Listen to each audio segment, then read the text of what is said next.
The notification flashed across the conference room screen for exactly 3 seconds. Long enough for Logan Reed to read it. Long enough for his breath to catch. Long enough to change everything. I wish someone would look at me the way Logan does when he thinks I'm not watching. Isabella Vaughn, CEO of Meridian Industries, stood frozen at the podium, her polished composure cracking as 200 employees stared at the projection behind her. Her private message. Her secret thought. Exposed. Logan's coffee cup stopped halfway to his mouth. Around him, whispers erupted like wildfire. Someone laughed nervously. Someone else pulled out their phone. And Isabella's eyes, those impossibly controlled dark eyes, found his across the crowded room with something that looked terrifyingly close to panic. This is a story about what happens when the carefully constructed walls we build around ourselves come crashing down in the most public way possible. About a single father who learned to survive by staying invisible, and a woman who spent a lifetime convincing everyone she needed no one. If you want to see how far this story travels, drop a comment with your city and hit that like button. Now, let's go back to where it really started, 3 weeks before that notification changed everything. Logan Reed had perfected the art of being unnoticed. At 32, he'd learned that visibility came with questions, and questions came with complications he couldn't afford. So he arrived at Meridian Industries at 7:45 each morning, 15 minutes before his shift officially started, and left at 5:30, never a minute later. He kept his head down, his work clean, and his interactions professional but brief. It was a system that had kept him and his daughter afloat for 3 years. "Reed, you got a second?" Logan looked up from the logistics report he'd been reviewing to find Marcus Chen leaning against his cubicle divider, coffee in one hand and that familiar grin on his face that usually meant he wanted something. "Depends on the second," Logan said, though he was already minimizing his screen. Marcus slid into the empty chair beside Logan's desk without waiting for an invitation. "The Christmas party. You coming?" "No." "Come on, man. You've worked here 3 years and never been to a single company event." "I'm aware." "Don't you think that's weird?" Logan glanced at him. Marcus was a good guy, the kind who brought donuts on Fridays and remembered people's birthdays. They'd worked together on enough projects that Logan trusted him, which was saying something, but trust didn't mean sharing everything. "I've got a kid," Logan said simply. "Babysitters aren't cheap, and she'd rather I spend the evening with her than with people from work pretending to like each other over cheap wine." Marcus snorted. "Fair, but this year's different. How's that? Open bar, and Vaughn's actually going to be there." Logan's fingers paused over his keyboard. So? Dude, the woman's been CEO for 2 years, and she showed up to exactly 0 employee events. People are saying she's finally trying to seem human. Good for her. You're not even a little curious? About what? Marcus leaned forward, lowering his voice like he was sharing classified information. About whether the Ice Queen actually knows how to smile. Logan kept his expression neutral, but something tightened in his chest. He'd heard the nickname before. Everyone had. Isabella Vaughn, 35 years old, MBA from Stanford, rebuilt Meridian Industries from near bankruptcy to record profits in 18 months. Brilliant, ruthless, cold, the Ice Queen. Logan had seen her exactly 7 times in 3 years. Twice in the lobby, once in the elevator when she'd stepped in while he was heading to the parking garage. Her presence filling the small space with expensive perfume and the kind of silence that made people forget how to breathe.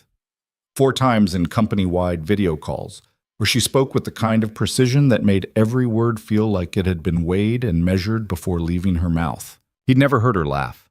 Never seen her smile at anything that wasn't a financial report showing increased margins. And he definitely noticed the way she looked. Dark hair always pulled back, sharp suits that probably cost more than his monthly rent, and eyes that seemed to see through every excuse before you'd finished making it.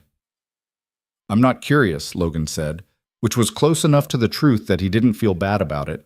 Marcus shook his head. "You're weird, Reed. You know that?" "You've mentioned it. 7 o'clock, top floor. At least think about it." Logan watched him go, then turned back to his computer screen. The logistics report swam in front of his eyes, numbers and routes blurring together into meaningless patterns.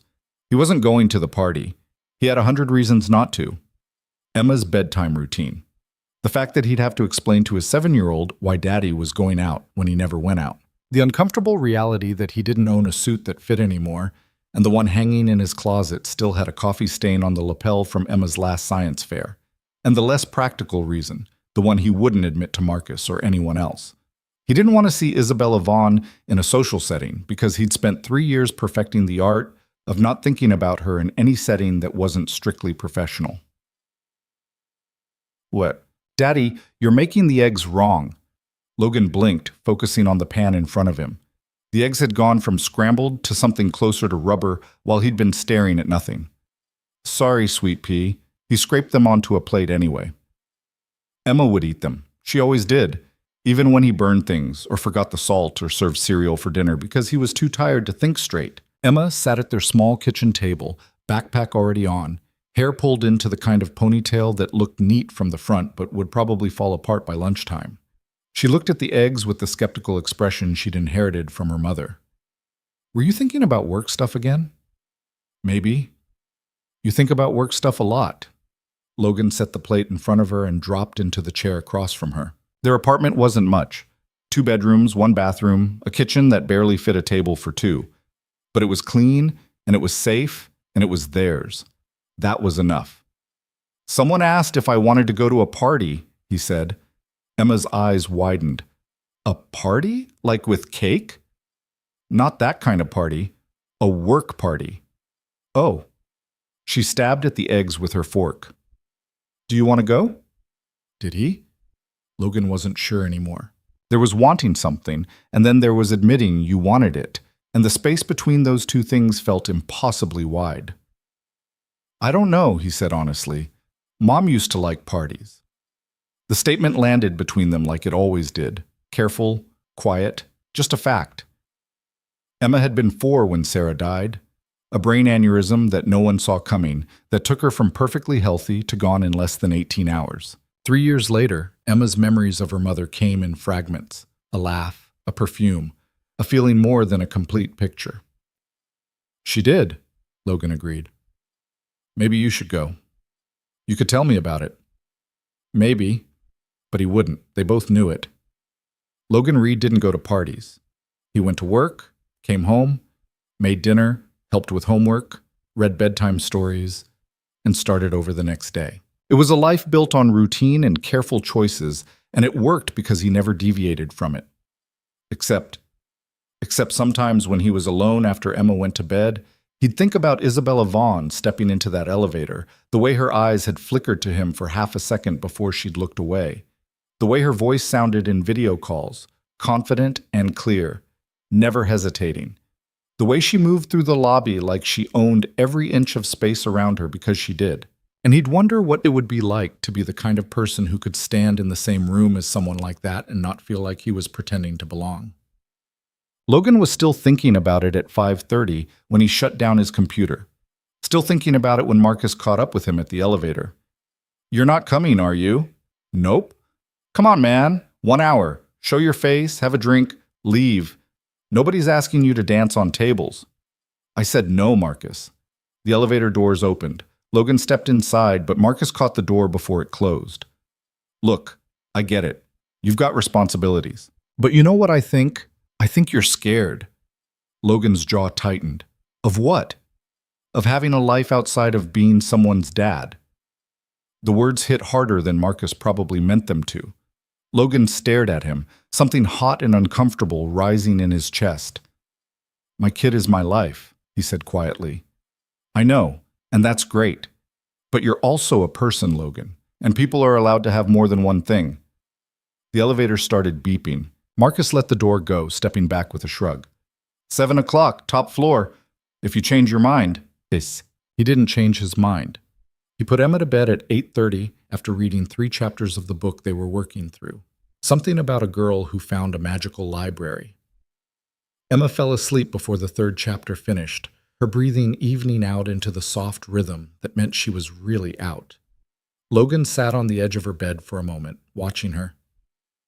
She looked so much like Sarah when she slept. Same nose, same way of curling on her side with one hand tucked under her cheek. He stood carefully, turning off the lamp and pulling the door mostly closed behind him. The apartment was quiet. Too quiet. Logan made it to the living room before he admitted what he'd been trying not to think about all day. He wanted to go to that party, not because of the open bar or the socializing or any normal reason. He wanted to go because Marcus was right. He was scared. Scared of wanting something that wasn't about Emma or survival or keeping everything carefully controlled. And he was scared because he knew exactly what he wanted. He wanted to see if Isabella Vaughn ever smiled at anything that wasn't a profit margin. Awesome. Logan looked at his phone. 8:45. The party had been going for almost 2 hours. If he went now, he could slip in, stay for 30 minutes, leave before anyone really noticed. His neighbor, Mrs. Caldwell, owed him a favor after he'd fixed her garbage disposal last month. He could ask. She'd probably say yes. Before he could talk himself out of it, he knocked on her door. 10 minutes later, he was in his car, wearing the suit with the coffee stain covered by a strategically positioned pocket square, telling himself this was stupid and reckless and completely out of character. But he was going anyway. The top floor of Meridian Industries looked different at night. During the day, it was all efficiency, glass walls, modern furniture, the constant hum of productivity. At night, with the lights dimmed and music playing softly through speakers Logan couldn't see, it looked almost elegant. Someone had hung white lights along the windows, and the view of the city stretched out below, all glittering and vast. Logan stepped off the elevator and immediately regretted coming. There were too many people, too much noise, too many conversations happening at once.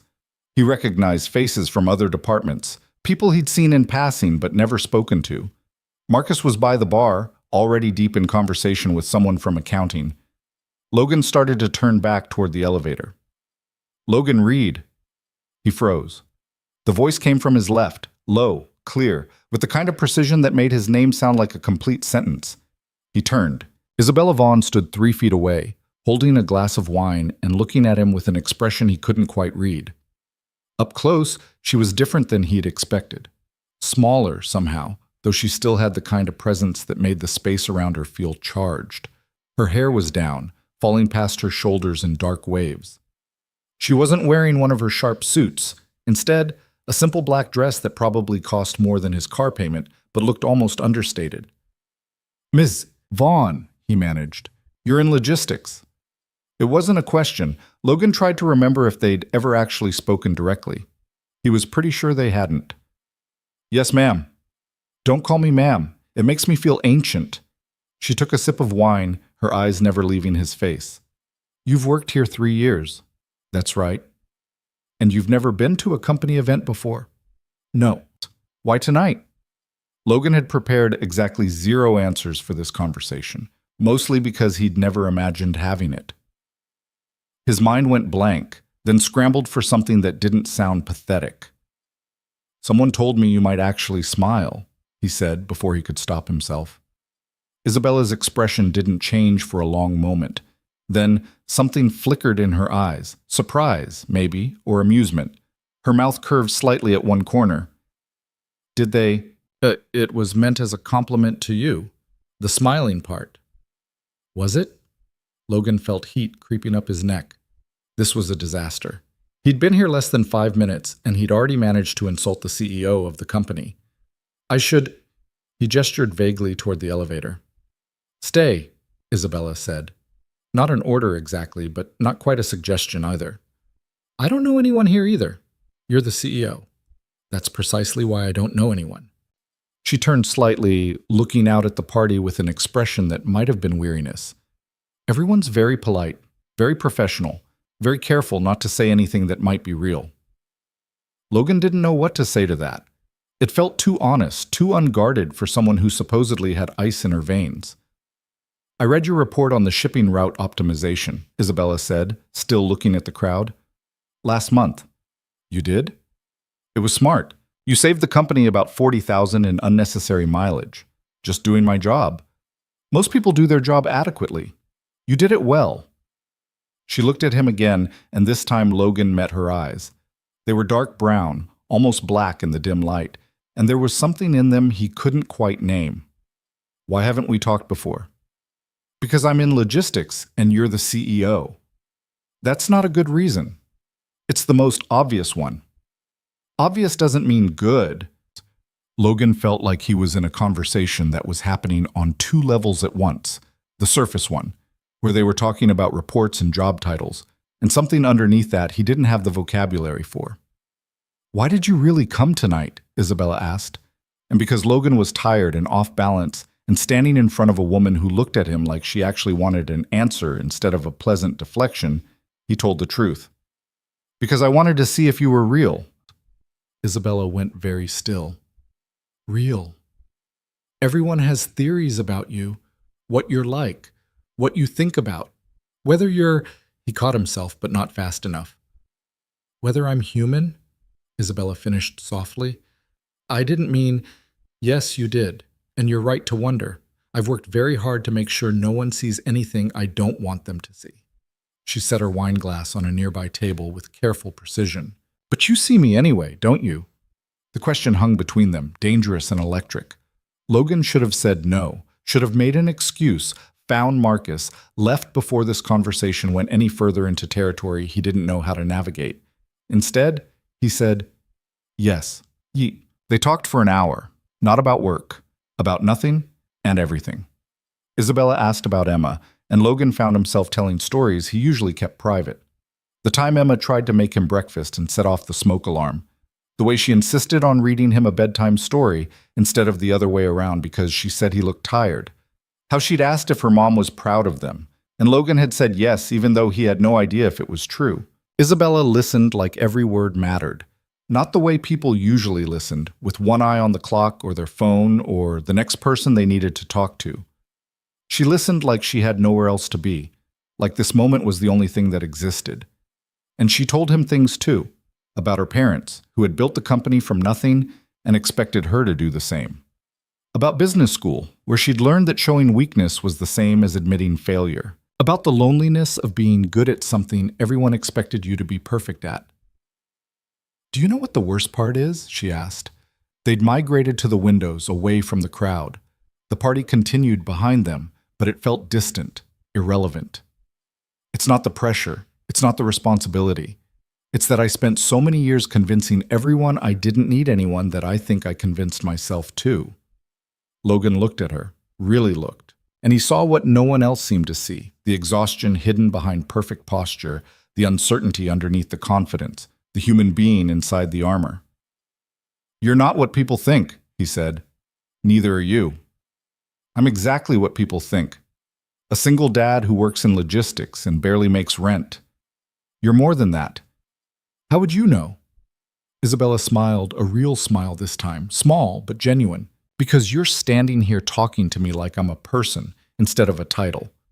Do you know how rare that is?" Logan didn't have an answer for that. The party was winding down. People were starting to leave, gathering coats and saying goodbyes. Logan knew he should go too. Mrs. Caldwell would start charging him by the hour soon, but he didn't want to leave. For the first time in 3 years, he was standing in a room with someone who looked at him and saw more than just a father barely keeping his head above water. "I should go," he said anyway. "Should you?" "Emma's with a neighbor. I can't—" "I know." Isabella reached out, her fingers brushing his wrist so lightly he almost thought he imagined it. "Thank you for staying, for talking to me like I'm real." Logan's throat felt tight. "You are real." "Sometimes I forget."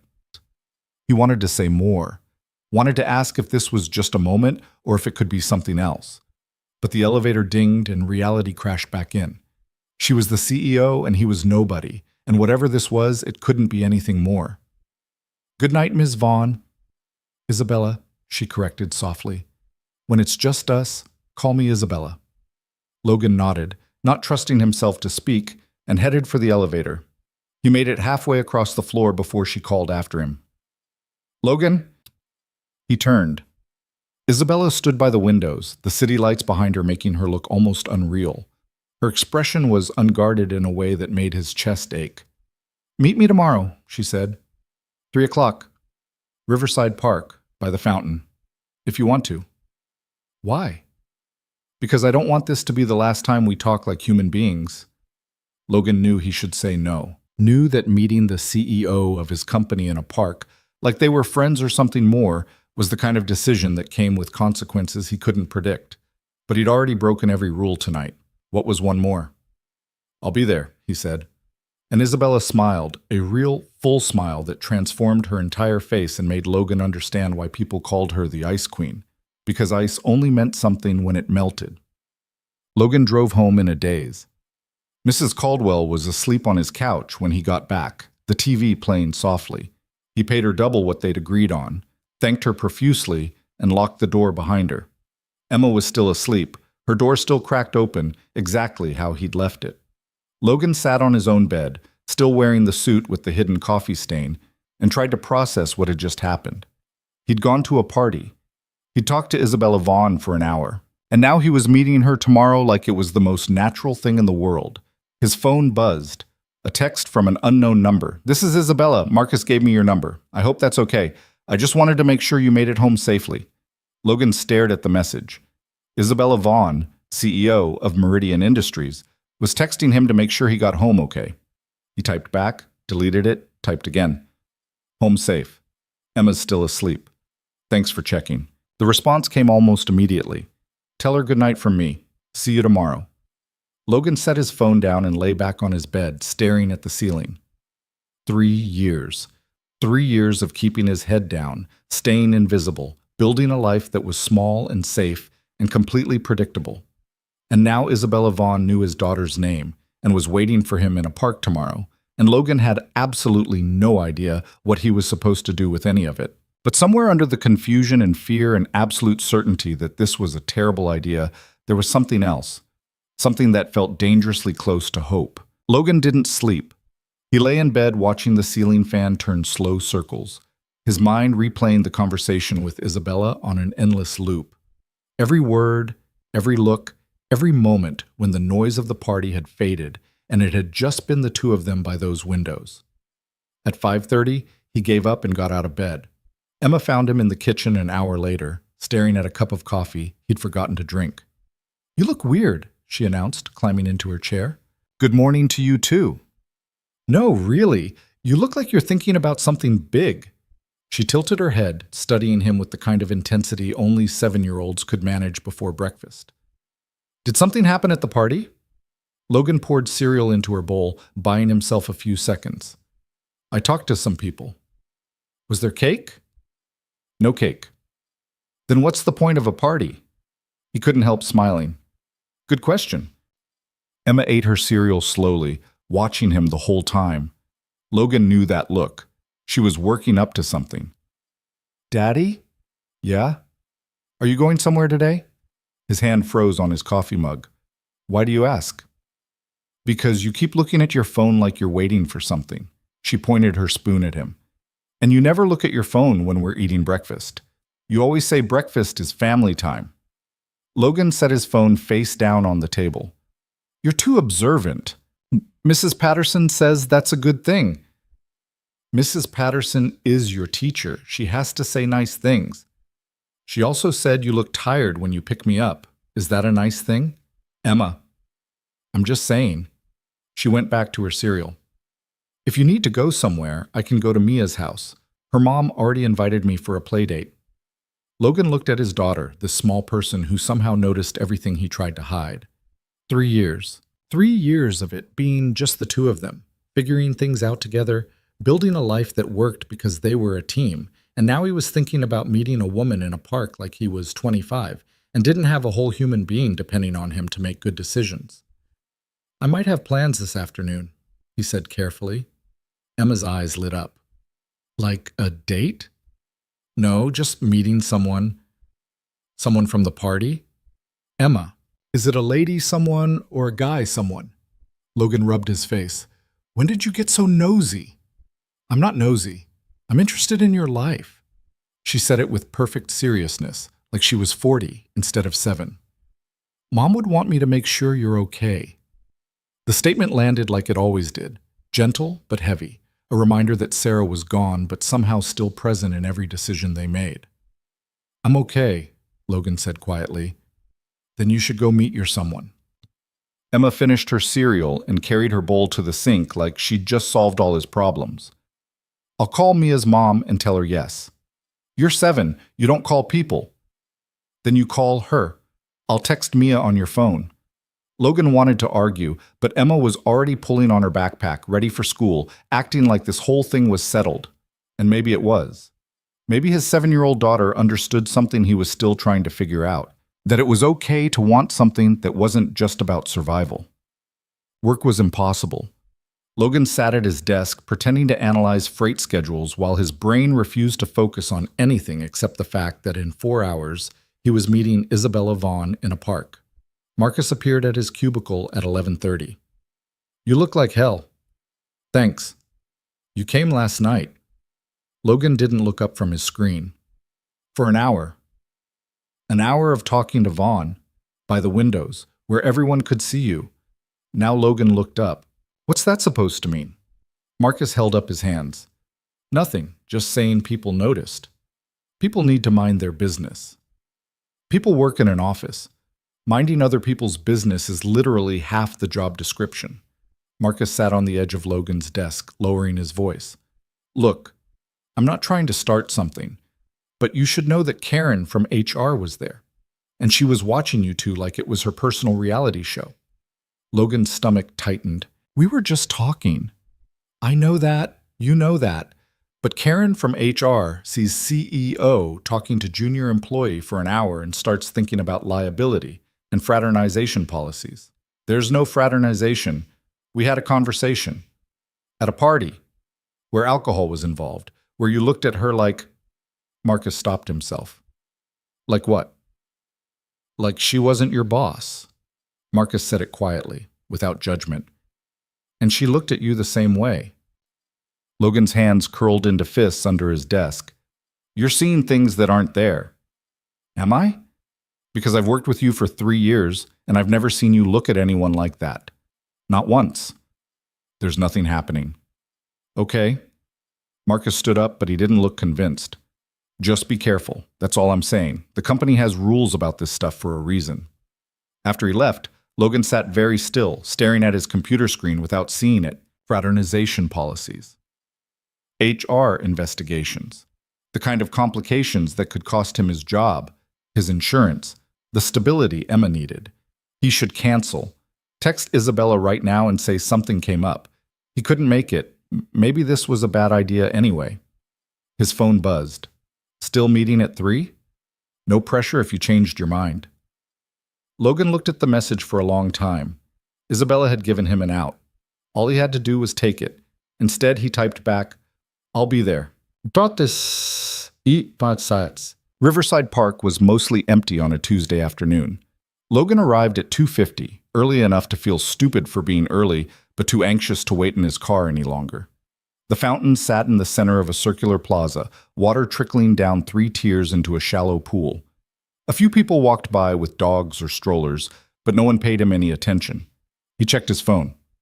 2:53. What was he doing? This wasn't him. Logan Reed didn't meet women in parks in the middle of the afternoon. He didn't text CEOs late at night or think about someone's smile while he was supposed to be working. He started to turn around, to leave before this went any further. You're early. Isabella stood 10 feet away, wearing jeans and a gray sweater that made her look completely different from the woman in the black dress last night. Her hair was pulled back in a ponytail, and she had sunglasses pushed up on her head even though the sky was overcast. She looked nervous. So are you, Logan said. I've been sitting in my car for 20 minutes trying to decide if this was insane. What did you decide? That it probably is. But I'm here anyway. She walked closer, stopping a careful distance away. Not close enough to touch, but close enough that Logan could see the uncertainty in her eyes. Thank you for coming. You said 3 o'clock. I'm not in the habit of standing people up. No, I imagine you're not. Isabella looked around the park like she was seeing it for the first time. I haven't been here in years. I used to come here when I first moved back to the city, before everything got so complicated. What changed? I did. Or maybe the city did. I'm not sure anymore. She turned back to him. Do you want to walk? They started along the path that circled the park, keeping that careful distance between them. For a few minutes, neither of them spoke. Logan tried to think of something to say that wouldn't sound ridiculous. Isabella beat him to it. I spent 3 hours this morning in a board meeting debating whether to cut healthcare benefits to save 2% on operational costs. I said no. They pushed back. I pushed harder.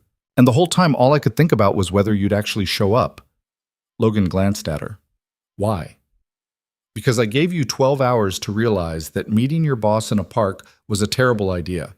And terrible ideas usually look a lot worse in daylight. It still looks pretty terrible. But you came anyway. Yeah. Why? Logan stopped walking. They were near a bench under a tree that hadn't lost all its leaves yet. The fountain was visible in the distance, and the city skyline rose beyond it, all glass and steel and ambition. Because I've spent 3 years building a life that works, he said. And it does work. Emma's healthy and happy. I've got a job that pays the bills. We're safe. But last night, talking to you, I realized that working and safe aren't the same thing as living. Isabella's expression shifted into something that looked like pain. Logan, I'm not saying this to make you feel guilty. I'm saying it because you asked me why I came. And the truth is, I came because for 1 hour last night, I felt like a person instead of just a father who's barely holding everything together. You're not barely holding it together. You're doing an incredible job. How would you know? Because Emma has a father who shows up. Who cares? Who puts her first even when it costs him? Isabella's voice wavered slightly. Do you know how rare that is? Logan looked at her, this woman who everyone thought was made of ice and ambition and nothing else. What did your parents do to you? The question came out harsher than he meant it, but Isabella didn't flinch. They gave me every opportunity, paid for the best schools, introduced me to the right people, taught me how to run a company. She sat down on the bench, suddenly looking exhausted.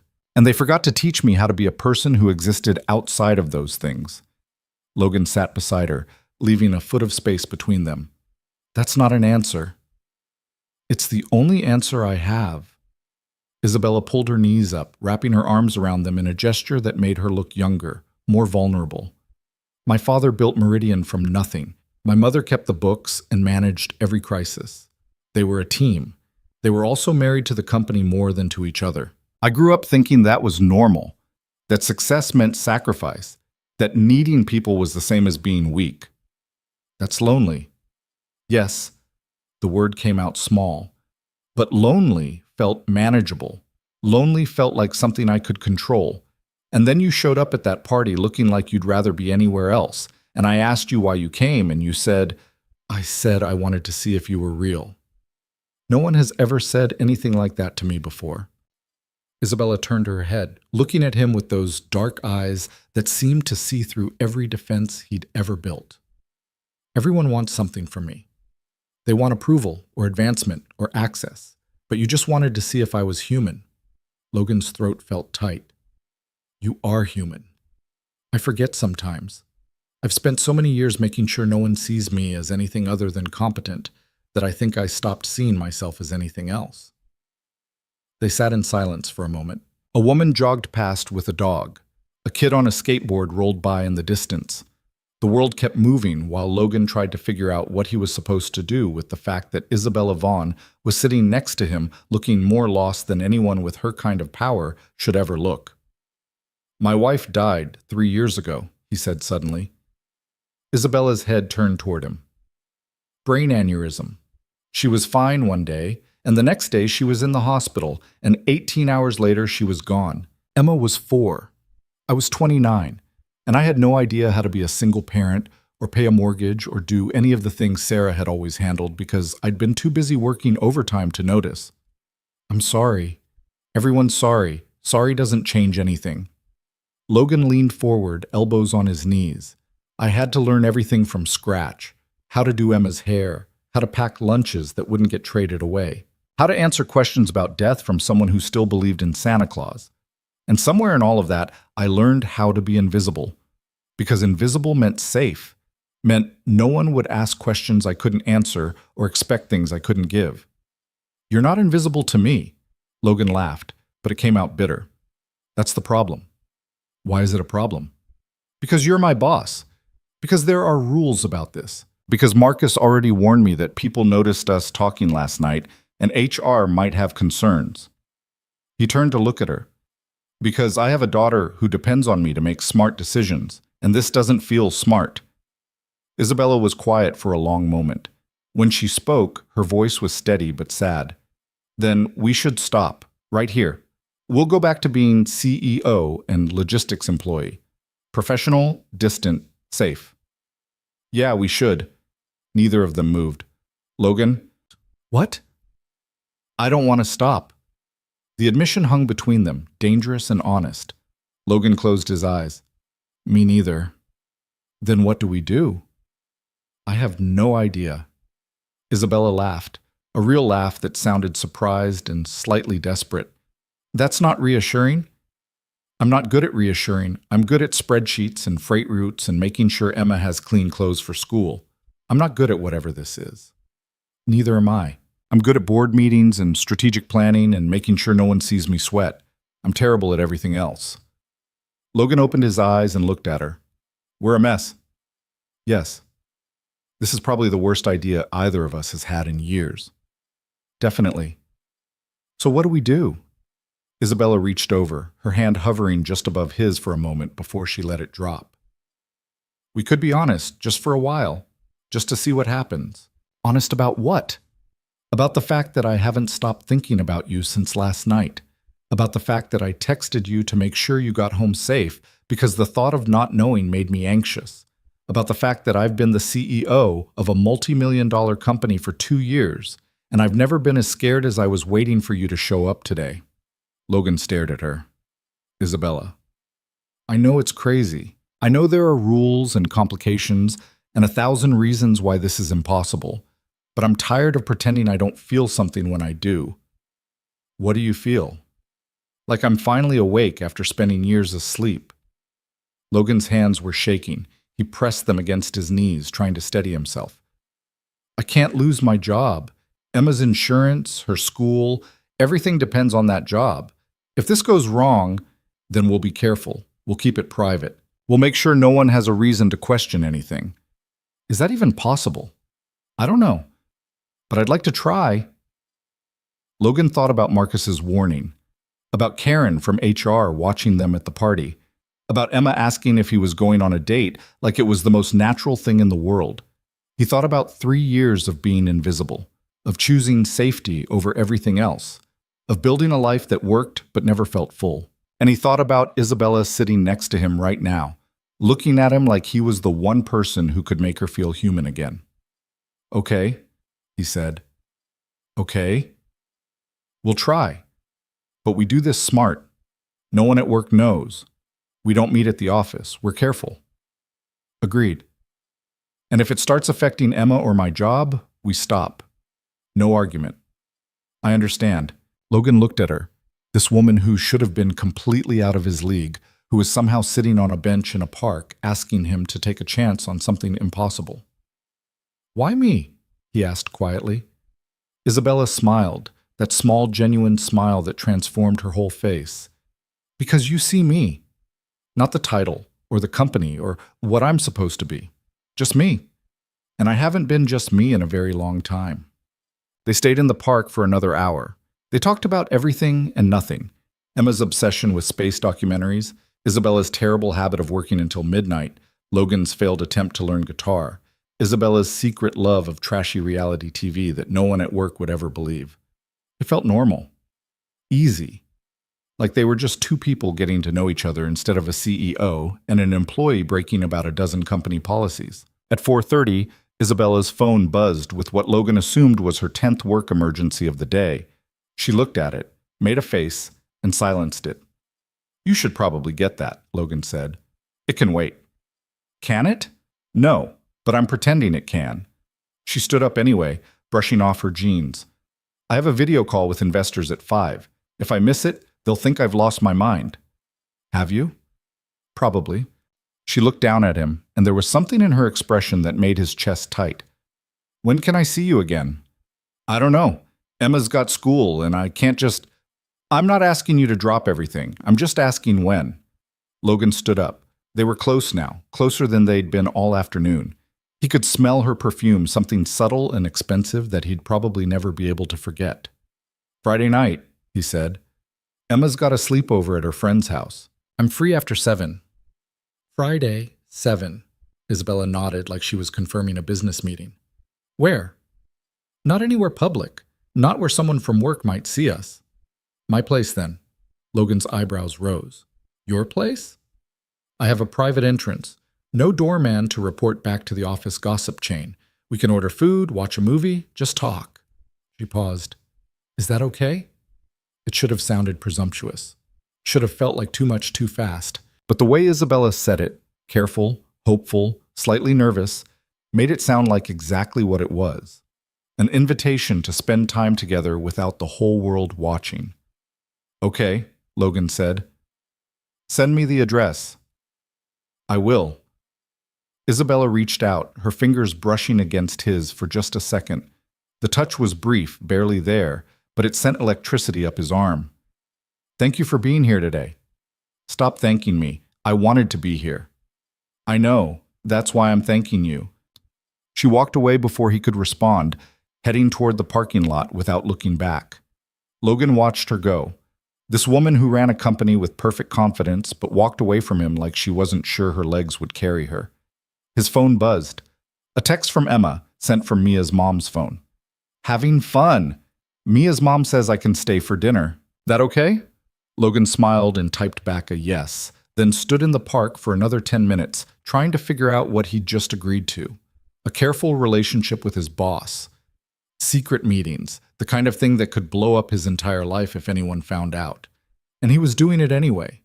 Because for the first time since Sarah died, he felt like something other than a father barely surviving. He felt like Logan, just Logan, and that feeling was worth almost any risk. Almost. Accepté.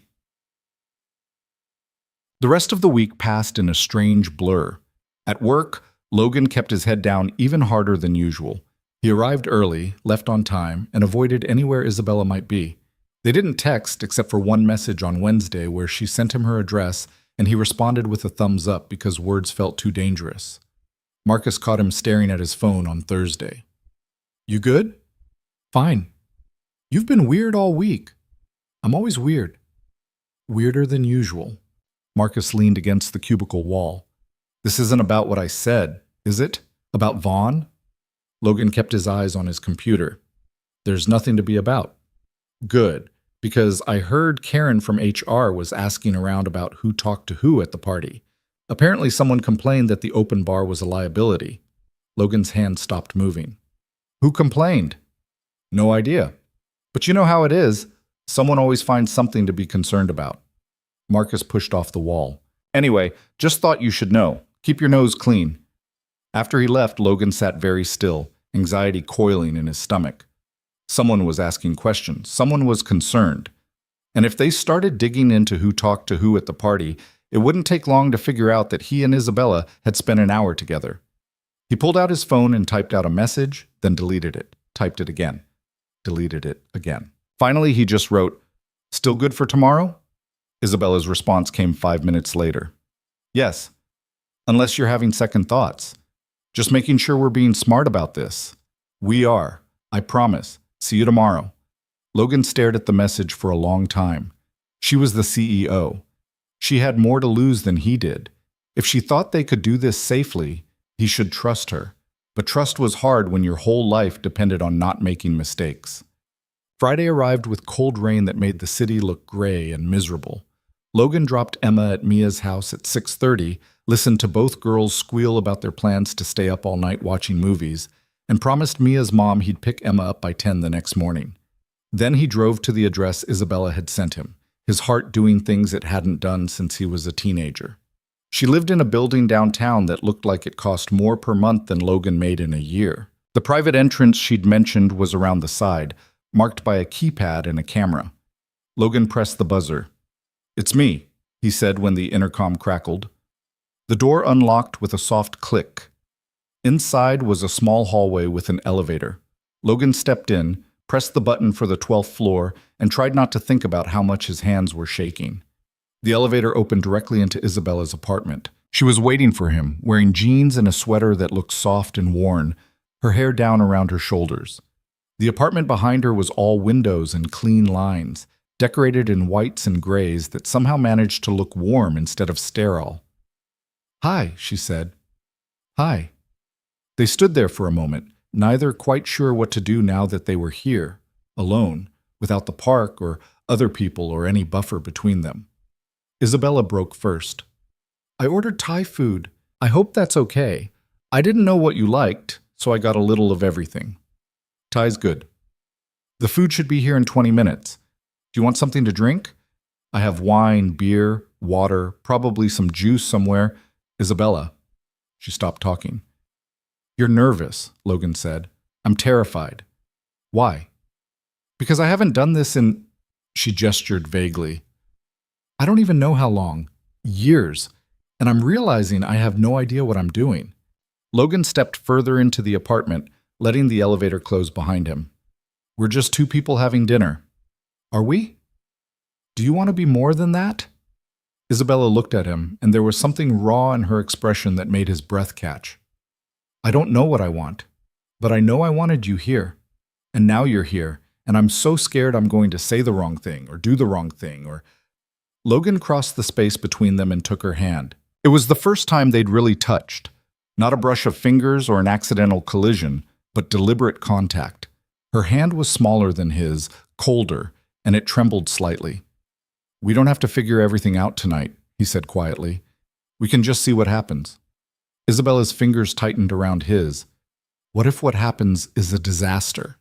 Then it's a disaster, but at least we'll know." She laughed, shaky and uncertain. "That's not as comforting as you think it is. I'm not good at comforting, remember?"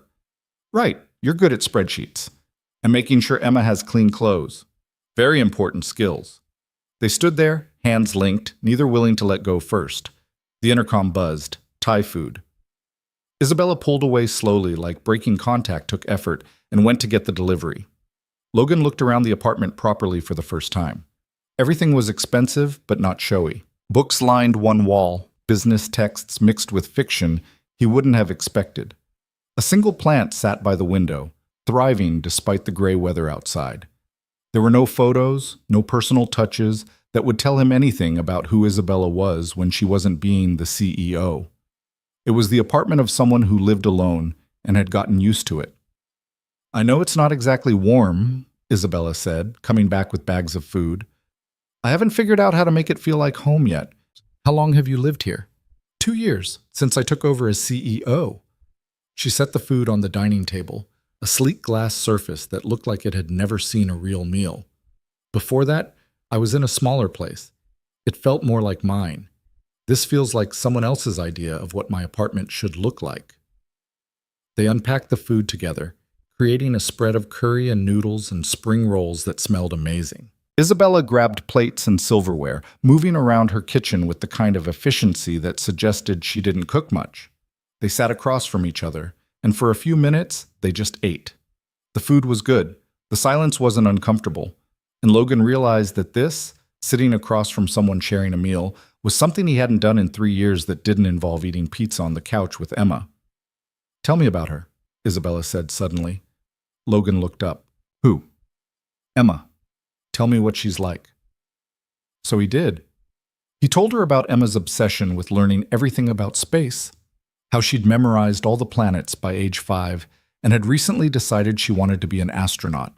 He told her about the way Emma still slept with the stuffed rabbit Sarah had given her when she was born, about how she'd inherited Sarah's laugh and Logan's stubbornness, about the time she'd tried to adopt a stray cat and cried for 3 days when the shelter found it a different home.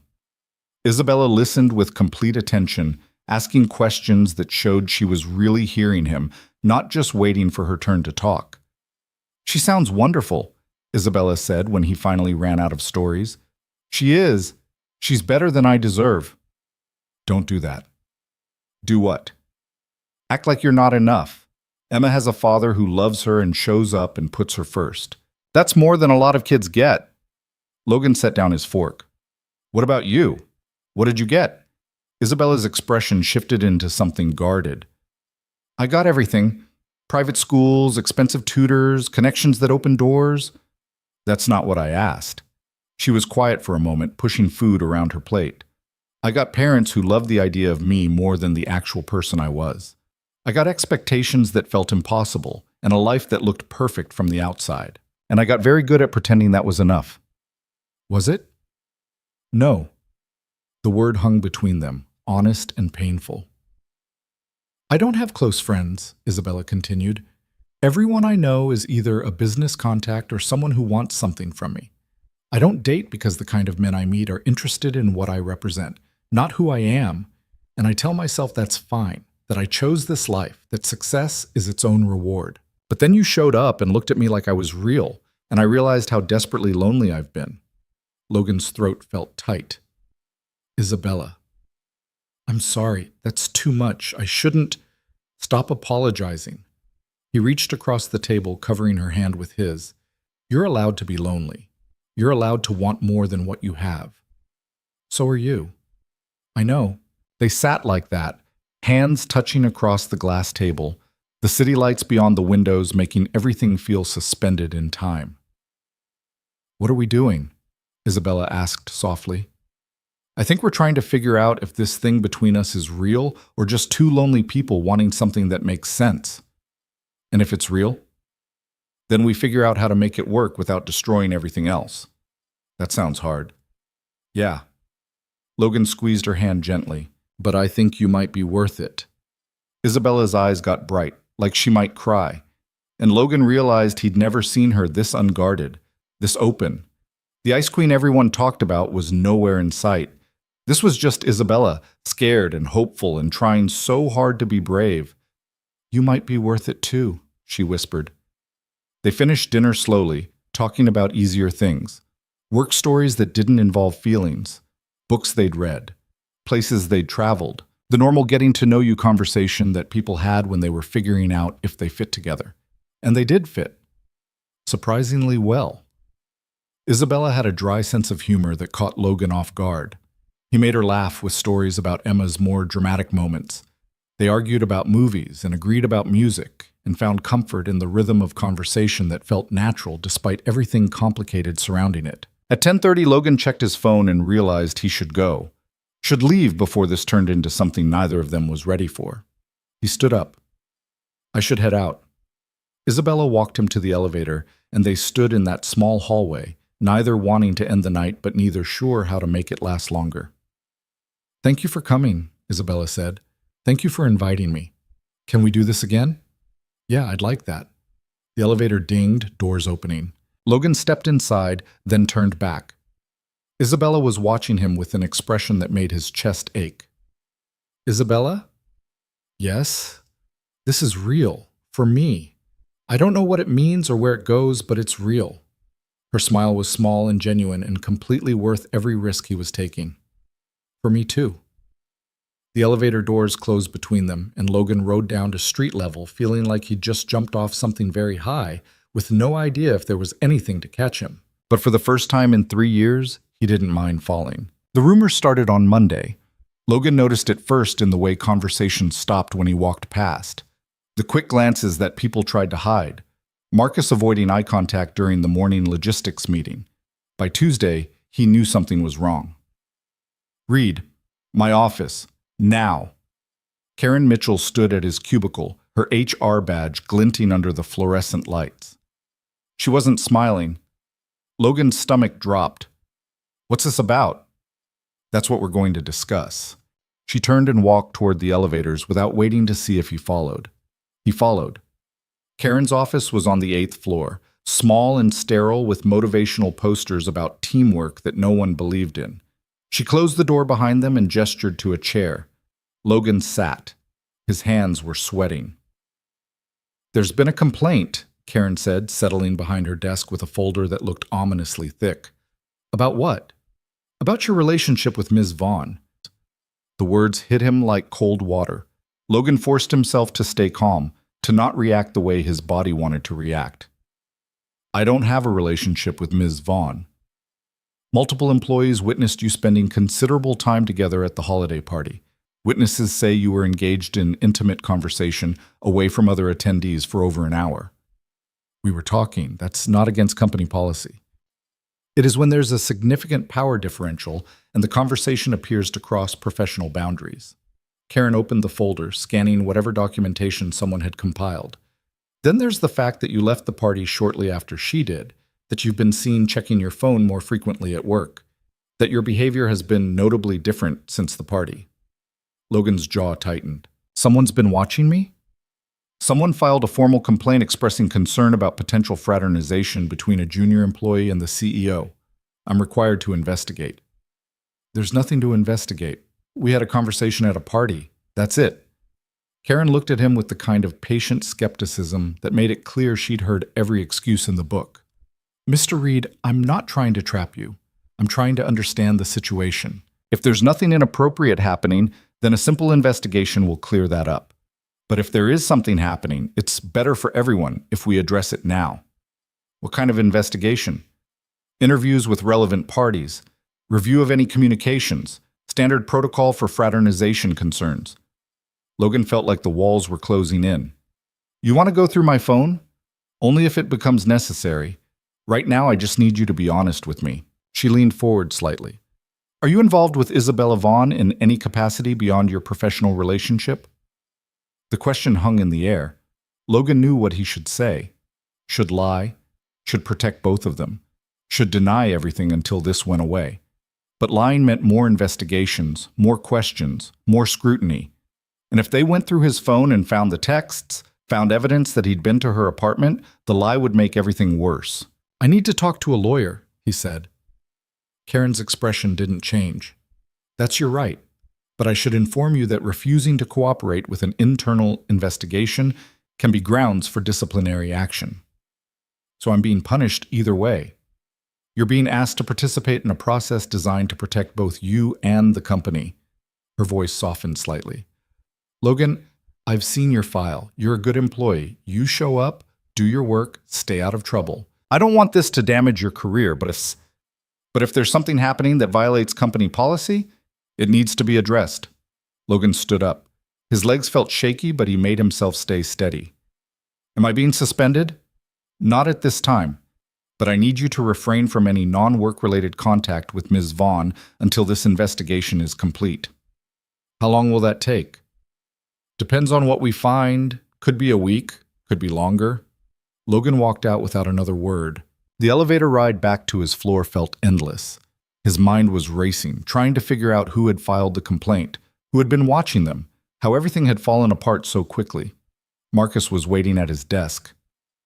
Man, I'm sorry. I tried to warn you. Logan looked at him. Was it you? Did you report us? What? No, I wouldn't do that. Marcus glanced around, lowering his voice. But I heard it was someone from the executive floor, someone who was at the party and didn't like what they saw. Who? I don't know.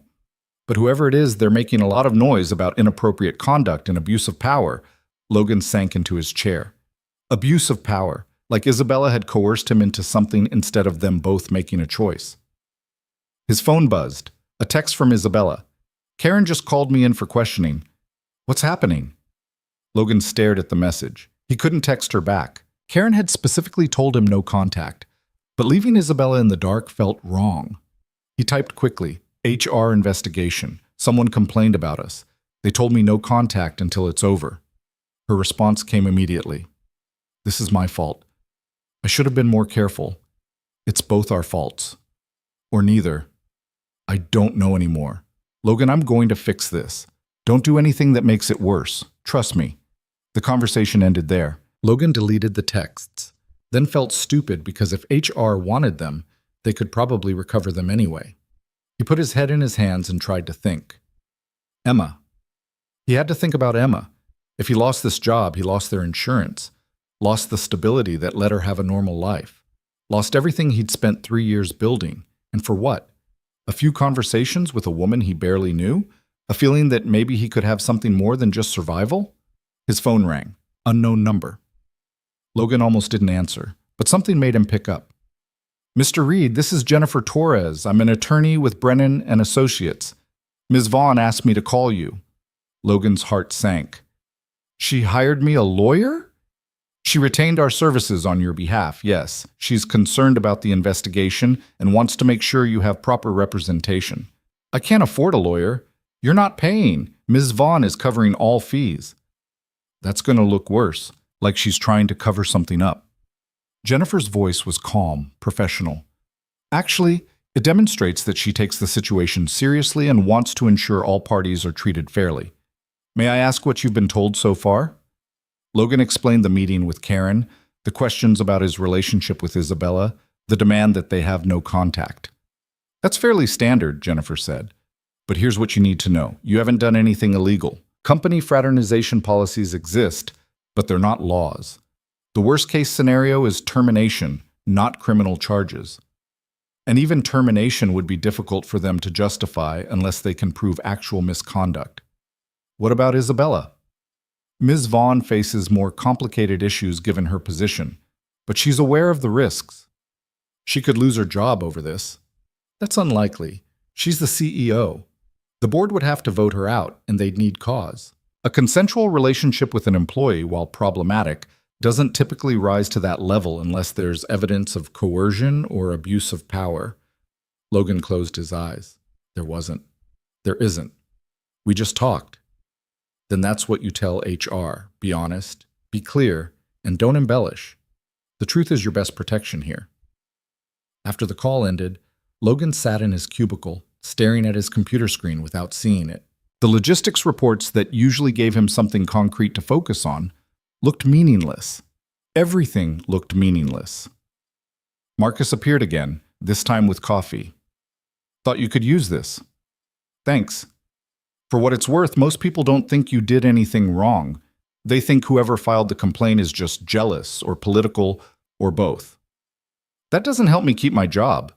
No, but it means you've got people in your corner if you need them. Marcus sat on the edge of the desk. What are you going to do? I don't know. Tell the truth and hope it's enough. Is there a truth that doesn't get you both in trouble?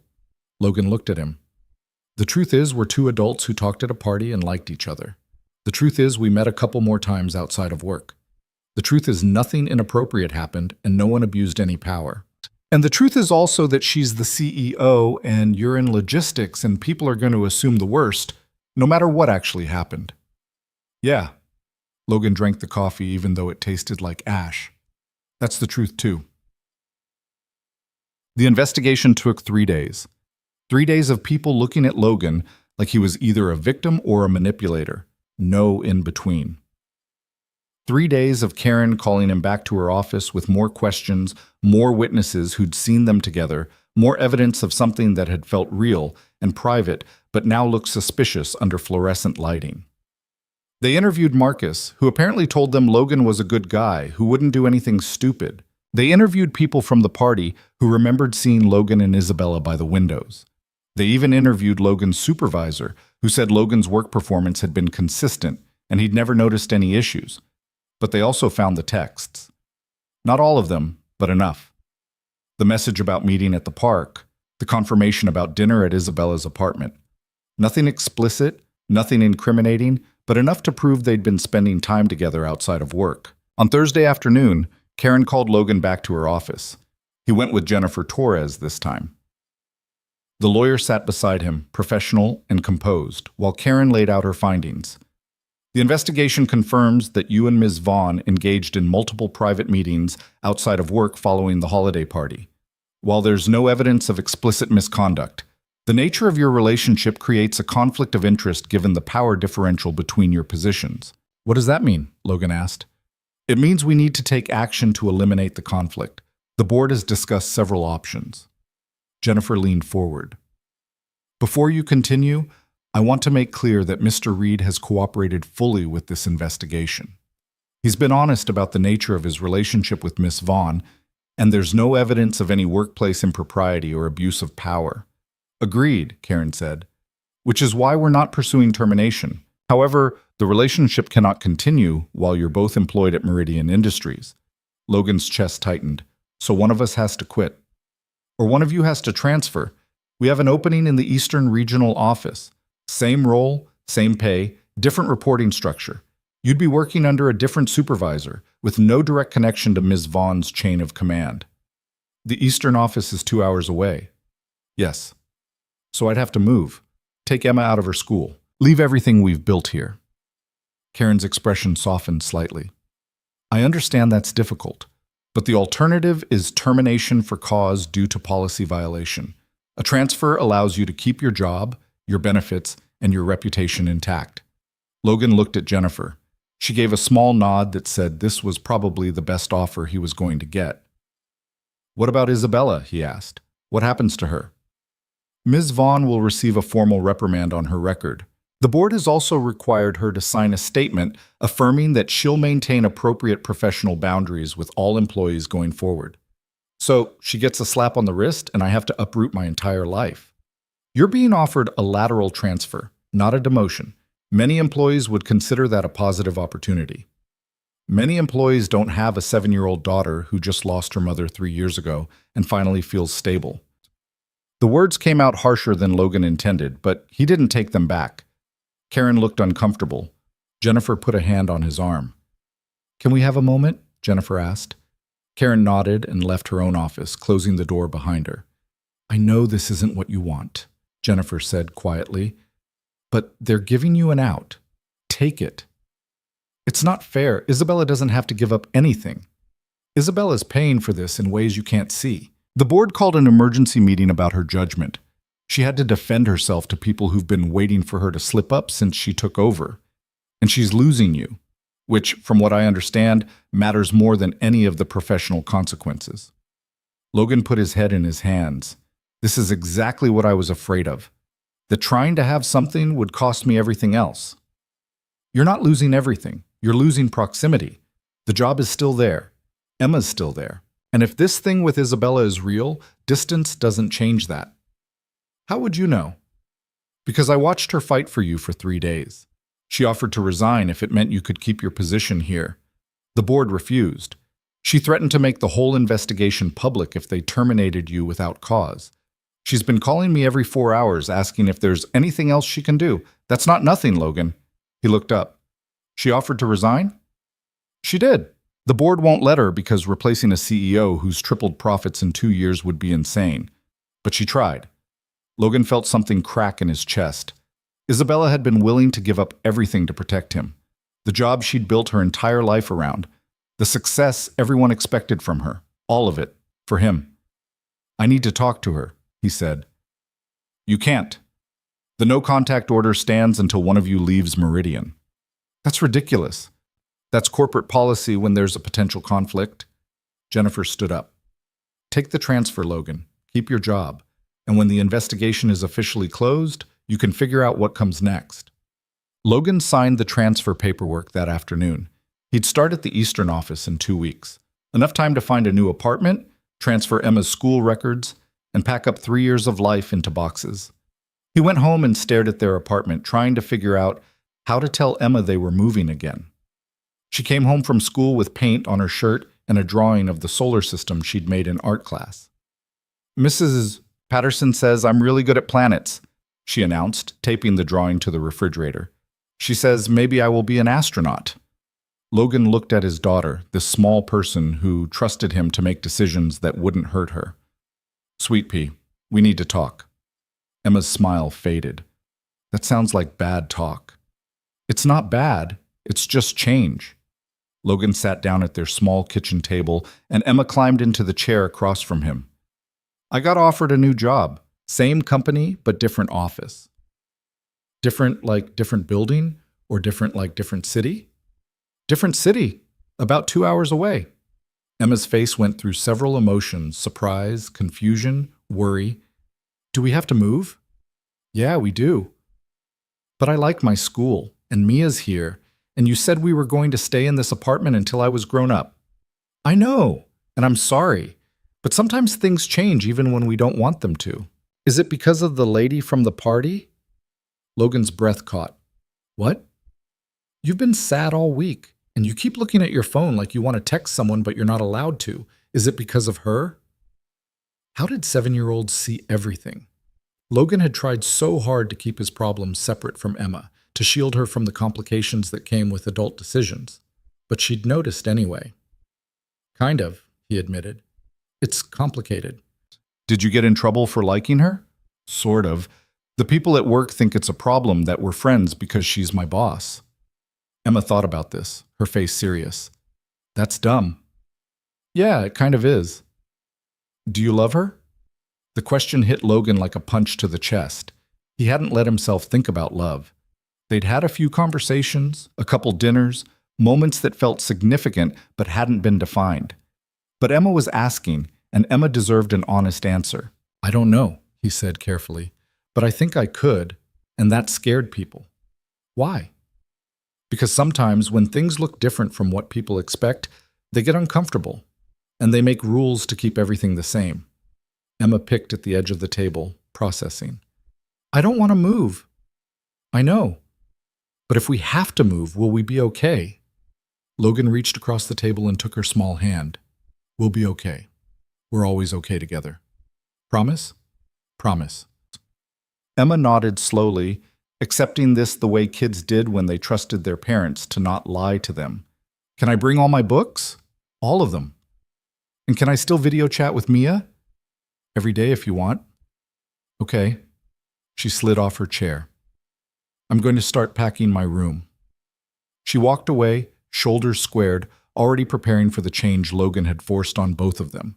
He sat at the table alone, feeling like the worst father in the world. His phone buzzed. A text from an unknown number. This is Jennifer Torres. Miss Vaughn asked me to tell you she's sorry. She knows what this is costing you, and she wants you to know that if you need anything, help finding an apartment, moving costs, anything, she'll provide it. No strings. Logan stared at the message. Isabella couldn't even contact him directly. Had to go through her lawyer to tell him she was sorry.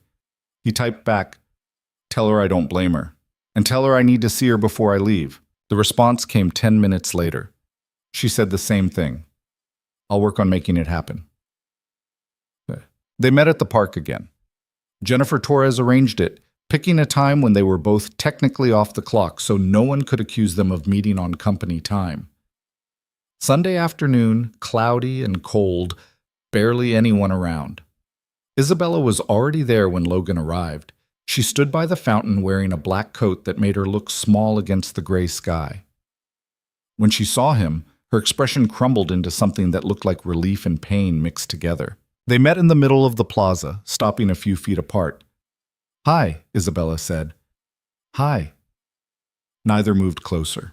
It felt like there was an invisible line between them now, drawn by HR policies and investigations and the weight of everything that had gone wrong. I'm sorry, Isabella said. Her voice was rough, like she'd been crying. I'm so sorry, Logan. This is my fault. I should have been more careful. I should have... Stop. Logan stepped forward, closing the distance. You didn't do this. Someone else did. Someone who decided what we had was wrong without knowing anything about it. But I'm the CEO. I should have known better. I should have protected you. I'm a grown man. I don't need protecting. I made my own choices. Choices that are costing you everything. Not everything, just proximity. Isabella's eyes were red. I offered to resign. Did Jennifer tell you? She told me. They wouldn't let me. Said it would look like an admission of guilt. Said it would damage the company's reputation more than just disciplining both of us and moving on. She laughed bitterly. Everything I've built, and I can't even fall on my sword properly. I don't want you to fall on your sword. I just want... Logan stopped, not sure how to finish that sentence. What do you want? I want to rewind 3 weeks. I want to not go to that party. I want to keep living my small, safe life where nothing bad happens because nothing good happens either. Do you really want that? Logan looked at her. Isabella was watching him with an expression that was completely open, completely vulnerable. The Ice Queen had melted entirely, leaving only this woman who looked like she'd been hollowed out by guilt and regret. No, he said honestly. I don't want that, but I don't know what I want instead. Do you want me? The question hung between them. Logan thought about Emma packing her room, about leaving the only stability they'd had in 3 years, about starting over again because he'd wanted something more than just survival. And he thought about Isabella sitting in the park looking at him like he was the only person who'd ever seen her as human, about conversations that felt real in a way nothing else had, about the possibility that maybe 2 broken people could build something together that worked. Yes, he said, I want you. But I don't know if that's enough. What would be enough? Knowing that this was worth it. That we're not just two lonely people making terrible decisions because we're desperate for connection. Isabella flinched. Is that what you think we are? I don't know. We barely know each other. We've had, 3 real conversations? And now I'm moving 2 hours away, and Emma's losing her school and her friends. And I'm trying to figure out if what we have is real, or if I just convinced myself it was because I wanted it to be. It's real for me. How do you know? Because I've spent 3 days fighting for you. Because the board threatened my position and I didn't care. Because I've built my entire life around being perfect and controlled. And now I'm standing in a park crying in front of the one person who was supposed to stay professional. Her voice broke. Because I'm terrified you're going to walk away, and I'll go back to being alone, and I won't survive it this time. Logan's chest ached. Isabella, I know it's not fair to put that on you. I know you have Emma to think about and your job and all the things that matter more than whatever this is between us. But I need you to know that this isn't nothing to me. You're not nothing to me. They stood facing each other, 2 feet apart, close enough to touch but separated by everything that had gone wrong. What do we do? Logan asked quietly. I don't know, but I don't want to give up. Even if it means seeing each other once a month? Even if it means hiding what we have because people are watching for us to slip up? Yes. Even then. Why? Because before you, I forgot what it felt like to want something that wasn't about achievement or success or proving I could do what everyone expected. I forgot that I was allowed to be human, and I don't want to forget again. Logan reached out slowly, giving her time to pull away. She didn't. His hand found hers, their fingers lacing together in a gesture that felt both familiar and terrifying. I leave in 2 weeks, he said. I know. We don't talk until then. Investigation's not officially closed. I know. And after that, we're 2 hours apart. Different offices, no overlap. We'd have to make this work with whatever time we can steal. I know. Logan pulled her closer until there was no space between them, until he could feel her trembling against him. This is crazy. Completely insane, Isabella agreed. We're going to fail. Probably. But we're trying anyway? She pulled back just enough to look at him, her dark eyes steady despite the tears. We're trying anyway. Logan kissed her forehead, gentle and careful, the first real physical contact beyond holding hands. Isabella's breath hitched, her hands gripping his jacket like she was afraid he'd disappear. They stood like that for a long time, holding each other in a park, while the city moved around them, and the sky threatened rain, and everything about their situation remained completely impossible. But impossible had never stopped either of them before. The 2 weeks passed faster than Logan wanted. He found an apartment near the Eastern office, small but clean, with a second bedroom for Emma. He transferred her school records, set up video chats with Mia, and tried to make the move sound like an adventure instead of a consequence. At work, people whispered, but no one said anything directly. Logan finished his projects, documented his processes for whoever would replace him, and avoided anywhere Isabella might be. He didn't see her again before he left. On his last day, Marcus helped him carry boxes to his car. You're really doing this, Marcus said. No choice. There's always a choice. Not one that lets me keep my job and see her too. Marcus leaned against the car. For what it's worth, I think you did the right thing. Not many people would fight for something real in a world that wants everything to be transactional. I'm not sure we won yet. You're still fighting. That counts for something. Logan drove away from Meridian Industries without looking back. Emma sat in the passenger seat with her stuffed rabbit, watching the city disappear through the window. Are we going to be okay? She asked. Logan reached over and squeezed her hand. Yeah, sweet pea. We're going to be okay. He wasn't sure if he believed it, but he said it anyway because that's what parents did. They promised things would be okay even when everything was falling apart, and then they worked like hell to make those promises true. The Eastern office was smaller, the people were different, and the work was exactly the same. Logan settled into a new routine, found Emma a new school, and tried not to count the days until he could see Isabella again. She texted him the night the investigation officially closed. It's over. No more restrictions. How are you? Surviving. Missing you. Same. When can I see you? This weekend? I can come there. Emma's with Mia's family. They're visiting for the weekend, Saturday. My place. I'll send you the address. Logan stared at his phone, something tight and painful loosening in his chest. 43 days since he'd seen her. 43 days of wondering if what they had could survive distance and complications and all the reasons they should give up. Saturday couldn't come fast enough. Logan made the drive on Saturday morning, leaving early enough to beat traffic, but late enough that Emma was already safely at Mia's grandmother's house 2 hours in the opposite direction. The roads were clear, the sky gray with the promise of snow that hadn't arrived yet. He'd made this drive 3 times in the past 6 weeks. Each time felt like crossing into different territory, leaving behind the person he was supposed to be and stepping into the person he was trying to become. Isabella's new place wasn't the sterile downtown apartment. She'd moved to something smaller on the outskirts of the city, a townhouse in a quiet neighborhood where no one from Meridian would accidentally see them. She'd sent him the address with a message that said she needed somewhere that felt like hers, not like a showroom for a life she was supposed to be living. Logan parked and sat in his car for a moment, looking at the red door with the wreath someone had hung there. It looked normal, lived in, nothing like the Ice Queen's fortress. He was halfway up the walk when the door opened.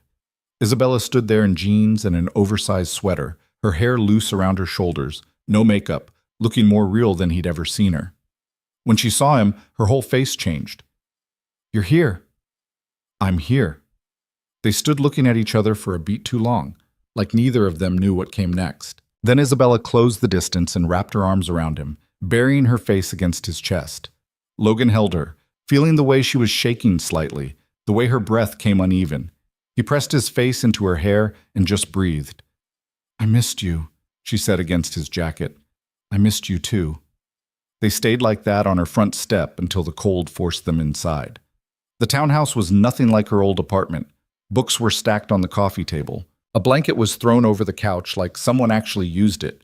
There were dishes in the sink and mail on the counter and all the signs of someone living instead of existing. "It's a mess," Isabella said, sounding almost embarrassed. "It's perfect." Liar. "I'm serious. The other place looked like no one lived there. This looks like home." Isabella glanced around like she was seeing it through his eyes. "I'm still figuring out what home is supposed to feel like. Turns out it's harder than I thought." Logan set his keys down on the counter and turned to really look at her. 6 weeks.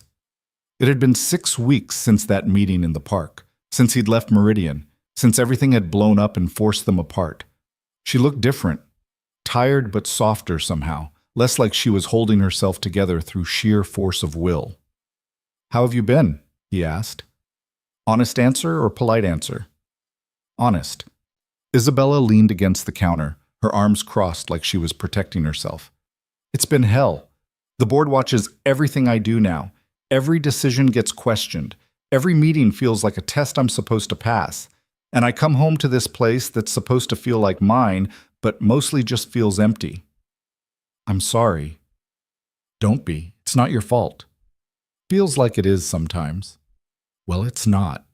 She pushed off the counter and moved closer to him. "How's Emma?" "Adjusting. Her new school's okay.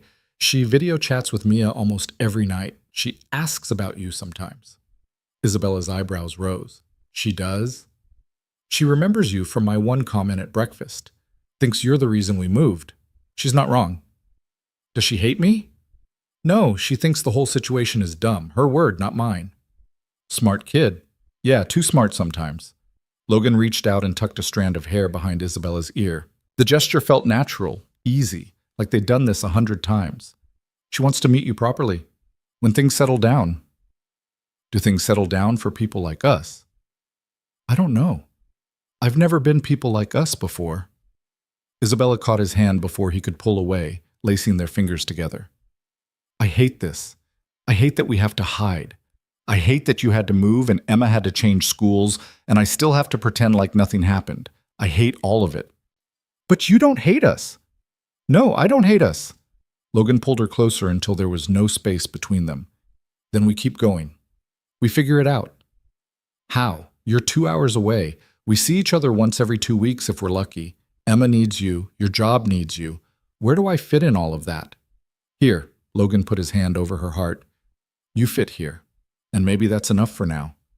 Isabella's eyes got wet. Is it enough for you? I don't know, but I know I'm not ready to give up yet. She kissed him then, hard and desperate, like she was trying to prove something or maybe just feel something that wasn't complicated. Logan kissed her back, his hands tangling in her hair, pulling her closer until he could feel her heartbeat against his chest. They broke apart, breathing hard. I should have done that 6 weeks ago, Isabella said. In the park with Jennifer Torres watching from her car. That would have gone great. Worth it. Logan laughed despite everything. You're crazy. About you. Yes. They moved to the couch, sitting close, Isabella's head on his shoulder. For a while they just sat there, not talking, just existing in the same space. Logan had forgotten what this felt like, having someone who wanted him there not because he was useful or needed, but just because he was him. Tell me about the new job, Isabella said eventually. It's fine. Same work, different building. My supervisor is decent. The commute is shorter, which is good for Emma. That's the most boring description I've ever heard. What do you want me to say? That it's thrilling? It's logistics, Isabella. It's spreadsheets and route optimization. It's never been thrilling. But you're good at it. I'm adequate at it. You saved the company $40,000 with one report. That's more than adequate. Logan shifted so he could see her face. How do you remember that? Because I pay attention to things that matter. And you matter. The words settled between them, heavy and significant. The board thinks I'm compromised, Isabella said quietly. They think my judgment is affected because of what happened. One of them suggested I step down temporarily, let someone else run things while I sort out my personal life. Logan's jaw tightened. What did you say? I told them I'd tripled their portfolios in 2 years, and if they wanted to question my judgment, they could do it while watching profits continue to rise, or they could find a new CEO. They backed down. But they're still watching. Like hawks, waiting for me to slip up so they can say I told you so. She turned her head to look at him. Do you know what the worst part is? Part of me thinks they're right. Part of me thinks I did compromise everything by getting involved with you. Do you regret it? That's the thing, I don't. I keep waiting to regret it, and I just don't. Logan kissed the top of her head. Good, because I don't either. They spent the day doing nothing important. They made lunch together, Isabella burning the grilled cheese while Logan rescued it and made fun of her cooking skills. They watched a movie neither of them paid attention to. They talked about Emma's latest space obsession and Isabella's ongoing battle with the board and all the small mundane things that made up their separate lives. It felt normal, almost easy, like they were just two people who cared about each other figuring out how to be together. Around 6, Logan's phone rang. Emma's face filled the screen. Hey, Sweet Pea. Daddy, guess what? Mia's grandma has a telescope and we saw Jupiter. We actually saw Jupiter with our actual eyes. Logan smiled, warmth flooding through him. That's amazing. Did you see the moons? 3 of them. Mia's grandma says next time we can try to find Saturn. Emma's face got closer to the screen, her voice dropping to a whisper. Is the lady there? Logan glanced at Isabella, who was watching from the other end of the couch. Yeah, she's here. Can I say hi? You sure? Daddy, I'm not a baby. I know you have a girlfriend. Logan tried not to choke. I never said that. You didn't have to. Are you going to let me say hi or not? He turned the phone so Isabella was in frame. Emma, this is Isabella. Isabella, this is Emma. Emma waved enthusiastically. Hi, Daddy talks about you a lot. Isabella's smile was genuine and slightly terrified.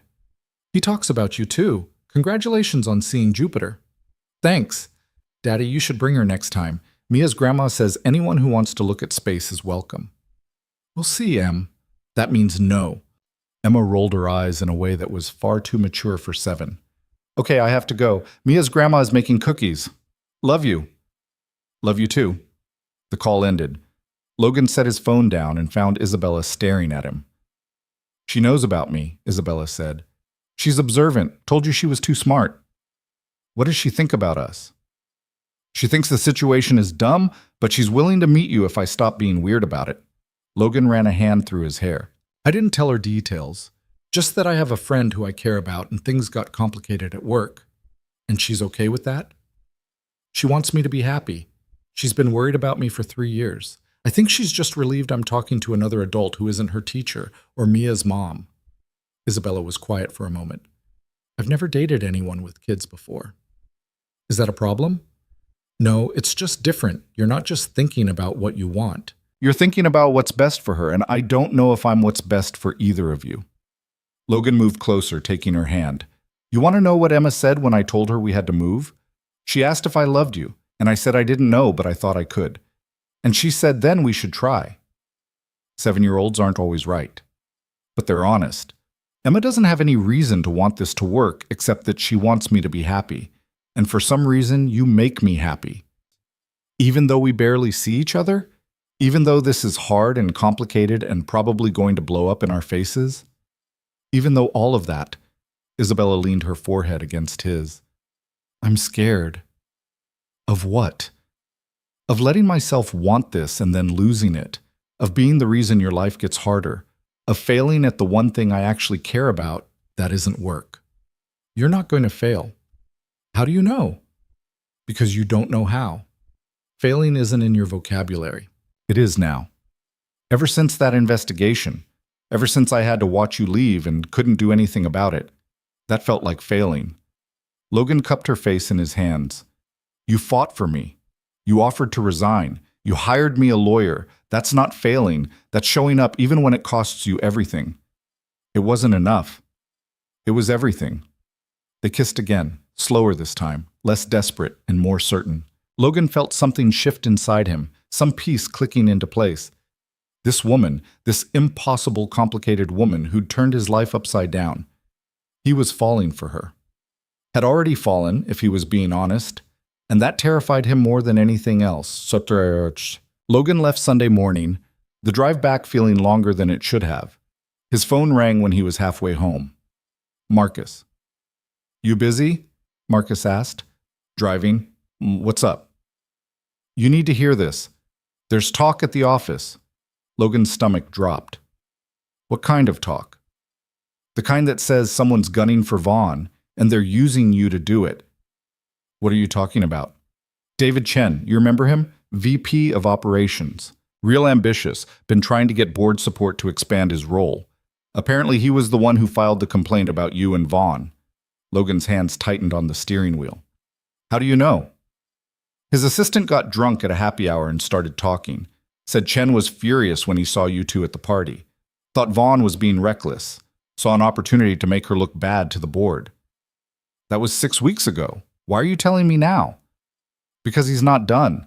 He's been feeding information to board members, questioning her decisions, suggesting she's distracted. And he's been asking questions about where you went, what you're doing at the Eastern office, whether you two are still in contact. Logan felt sick. He's investigating us? Looks like it.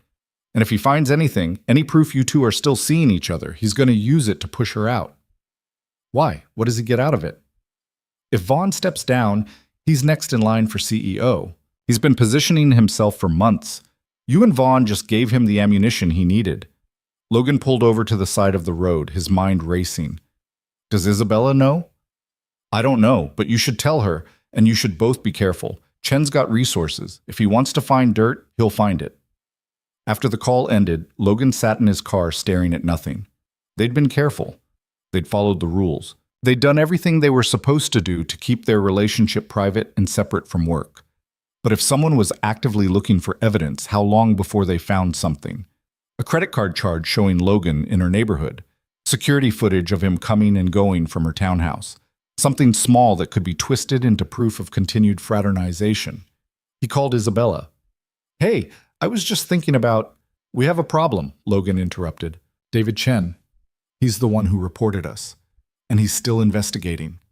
The silence on the other end was heavy. How do you know? Isabella asked finally. Logan explained what Marcus had told him. When he finished, Isabella was quiet for so long he thought the call had dropped. Isabella? I'm here. I'm just thinking. Her voice was controlled, back to CEO mode. Chen's been a problem for months. I knew he wanted my position. I didn't know he was willing to use you to get it. What do we do? You don't do anything. You stay at the Eastern office, do your job, and keep your distance from me. That's not a solution. It's the only solution. If Chen's watching, we can't give him anything to find. That means no more weekend visits, no calls unless they're about work, nothing that can be used against us. Logan's chest felt tight. So we just stop? After everything? We pause. Until I can deal with Chen. How are you going to deal with him? I'm going to do what I do best. I'm going to outmaneuver him. Her voice was sharp, determined. Chen wants me to look weak. He wants the board to think I'm distracted and compromised. So I'm going to show them exactly how focused I am. I'm going to make myself indispensable. And then I'm going to make sure Chen has bigger problems than my personal life. That sounds like war. It is war. And I don't lose wars. Logan believed her. Isabella Vaughn hadn't become CEO by being soft. She'd built an empire by being smarter, faster, and more ruthless than anyone else in the room. But it also meant putting their relationship on hold. Again. How long? He asked. I don't know. A month? Maybe 2. However long it takes to neutralize the threat. And then what? Then maybe we can breathe again. Logan closed his eyes. I hate this. I know. I hate it too. Her voice softened slightly. But I'm not giving up on us. I'm just protecting what we have until it's safe to have it. What if it's never safe? Then we'll deal with that when we get there. But right now, we deal with Chen. They said goodbye and Logan sat in his car on the side of the road, feeling like he'd just lost something he'd barely started to have. The next 6 weeks were exactly as miserable as Logan expected. No calls except one awkward work-related conversation about a shipping route that could have been an email. No texts beyond a single message from Isabella that said she was handling things. No weekend visits, no stolen moments, nothing. At the Eastern office, Logan threw himself into work. Optimized routes no one asked him to optimize. Took on projects outside his scope. Stayed late when Emma was with Mia's family and went home to an empty apartment that still didn't feel like home. Emma noticed. You're sad again, she said one night over dinner. I'm fine. You say you're fine, but you're not eating, and you keep staring at your phone. I'm just busy with work. Is Isabella okay? Logan looked at his daughter. Why do you ask? Because you haven't talked to her in forever, and you look like you did after Mom died. Like you're here, but you're not really here. The observation hit him harder than it should have. I'm here, Sweet Pea, I promise. But you miss her. Yeah, I miss her. Can you call her? It's complicated. Everything's always complicated with adults. Emma poked at her pasta. Mom used to say that love isn't supposed to be easy, but it's supposed to be worth it. Is Isabella worth it? Logan's throat felt tight. Yes.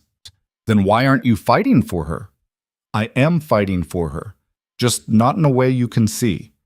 Emma gave him a look that said she didn't believe him but wasn't going to argue.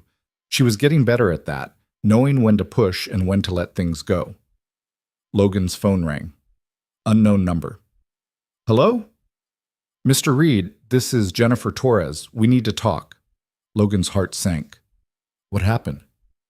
David Chen filed a formal complaint with the board. He has photos of your car parked at Mrs. Vaughn's townhouse. He's claiming continued fraternization in violation of the separation agreement.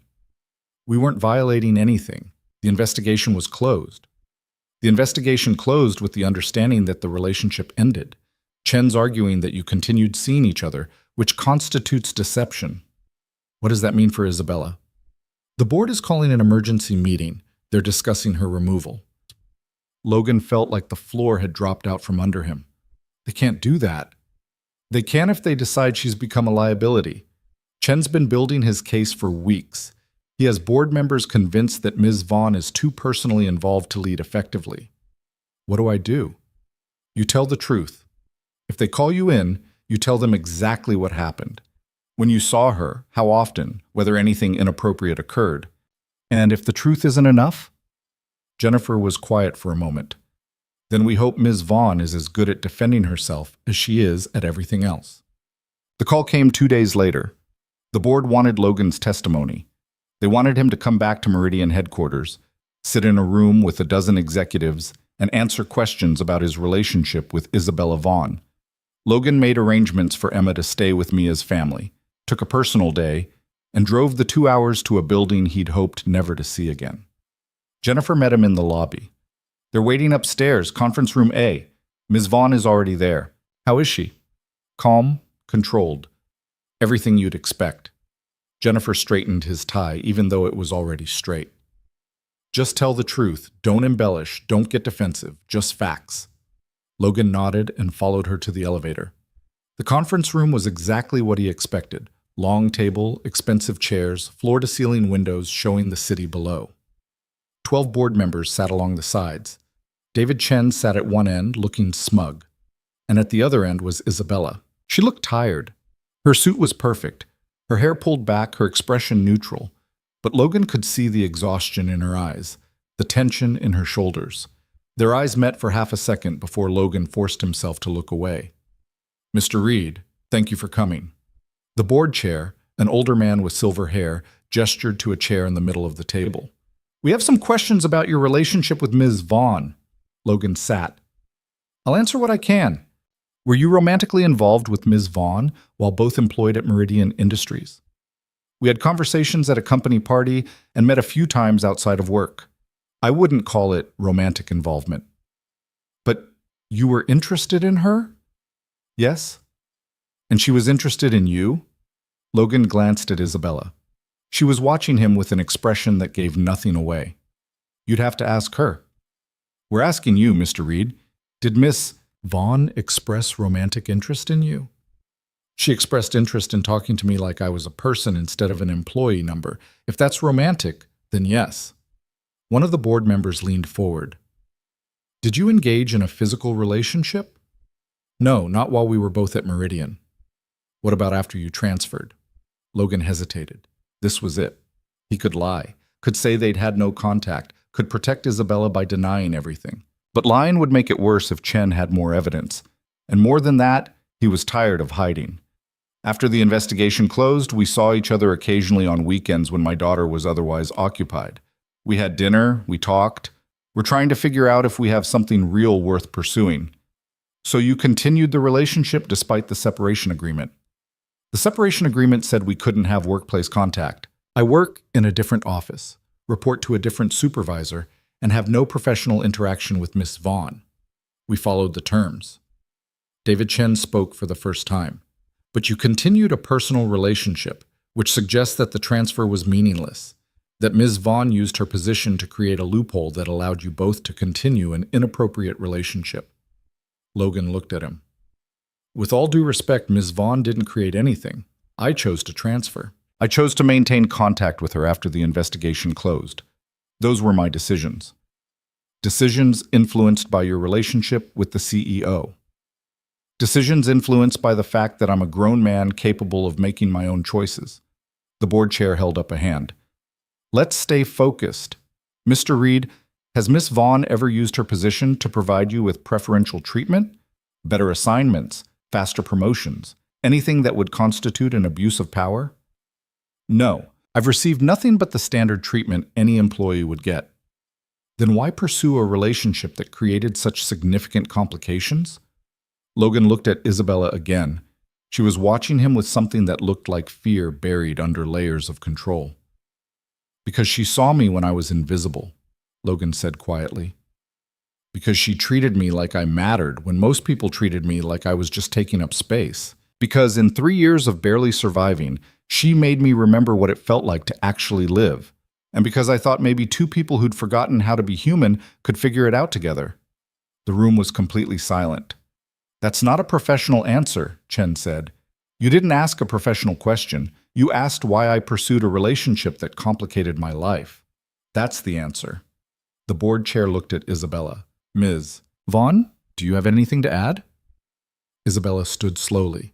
She looked at Logan, then at the board, then at Chen. Mr. Reed is right, about all of it. I developed feelings for an employee which was inappropriate regardless of the circumstances. When those feelings were discovered, I fought to protect him from consequences while accepting my own. I followed every recommendation from HR. I signed every document. I did everything asked of me. She paused. But I didn't stop caring about him. And I'm not going to pretend I did to make this board feel comfortable. You're admitting to continued violation of company policy, Chen said. I'm admitting to being human, which apparently is grounds for removal in this company. It's grounds for removal when it compromises your judgment. My judgment built this company back from bankruptcy. My judgment tripled your portfolios. My judgment made Meridian Industries relevant again. And my judgment in my personal life is none of your concern as long as it doesn't affect my professional performance. Isabella's voice was steel. Show me one decision I've made as CEO that was compromised by my relationship with Mr. Reed. One contract I mishandled, one initiative that failed, one quarter where we didn't exceed projections. Show me proof that my personal life damaged this company in any measurable way. No one spoke.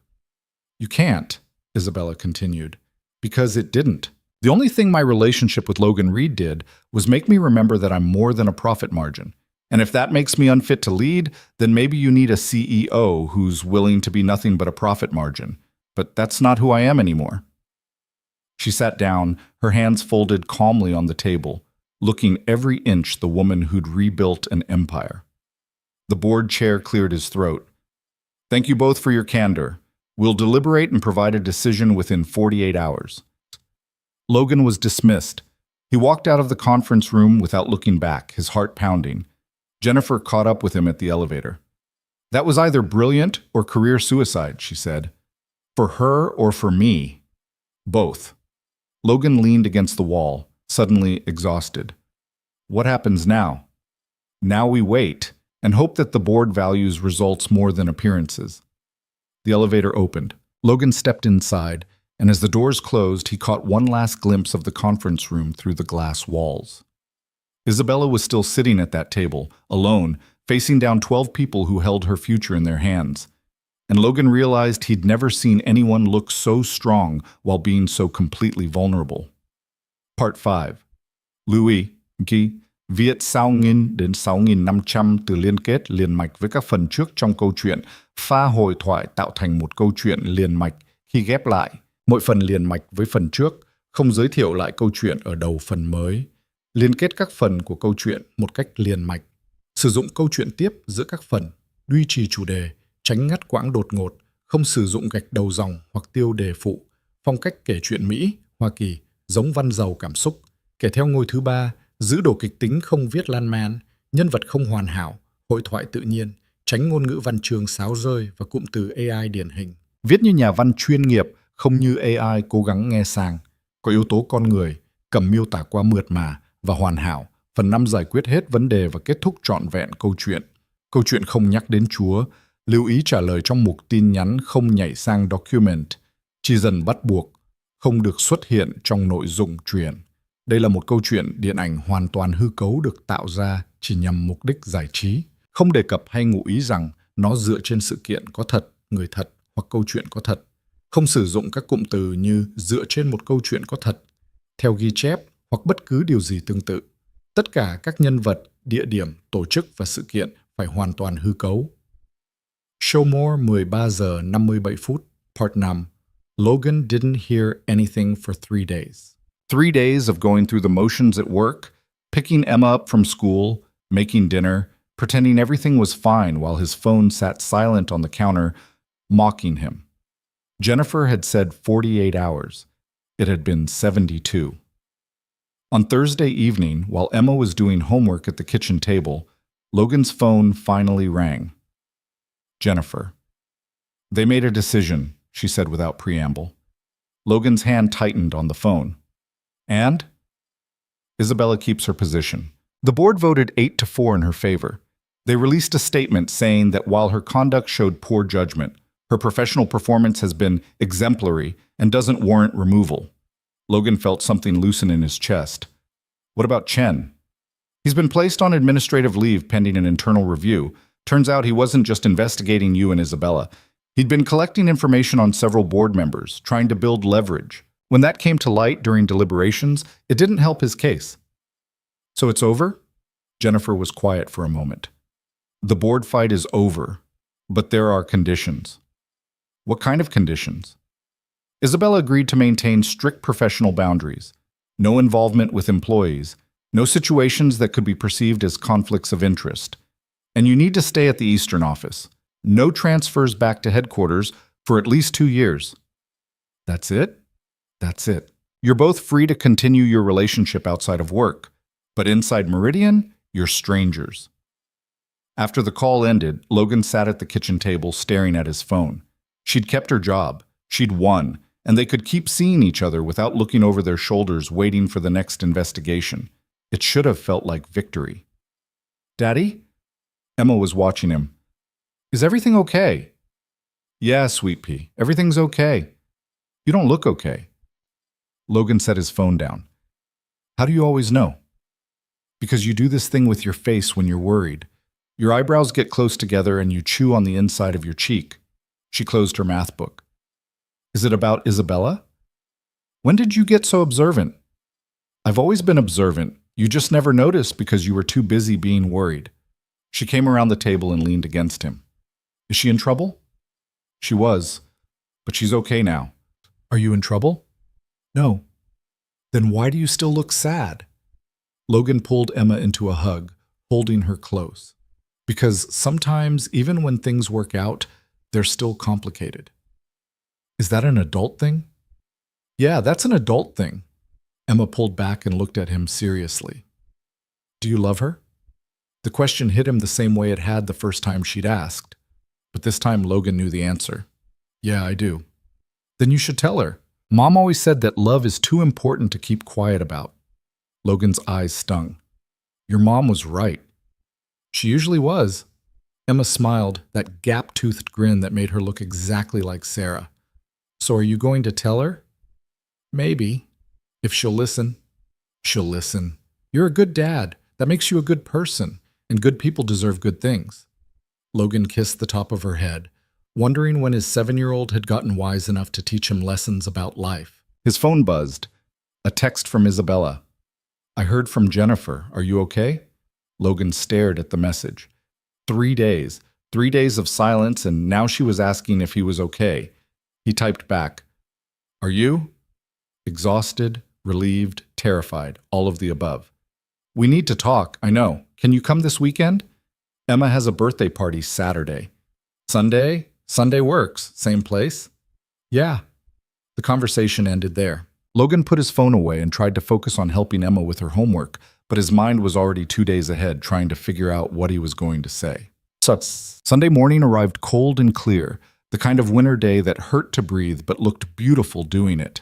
Logan dropped Emma at Mia's house for what had become their regular Sunday hangout, listened to both girls plan an elaborate fort-building project, and promised to pick her up by dinner.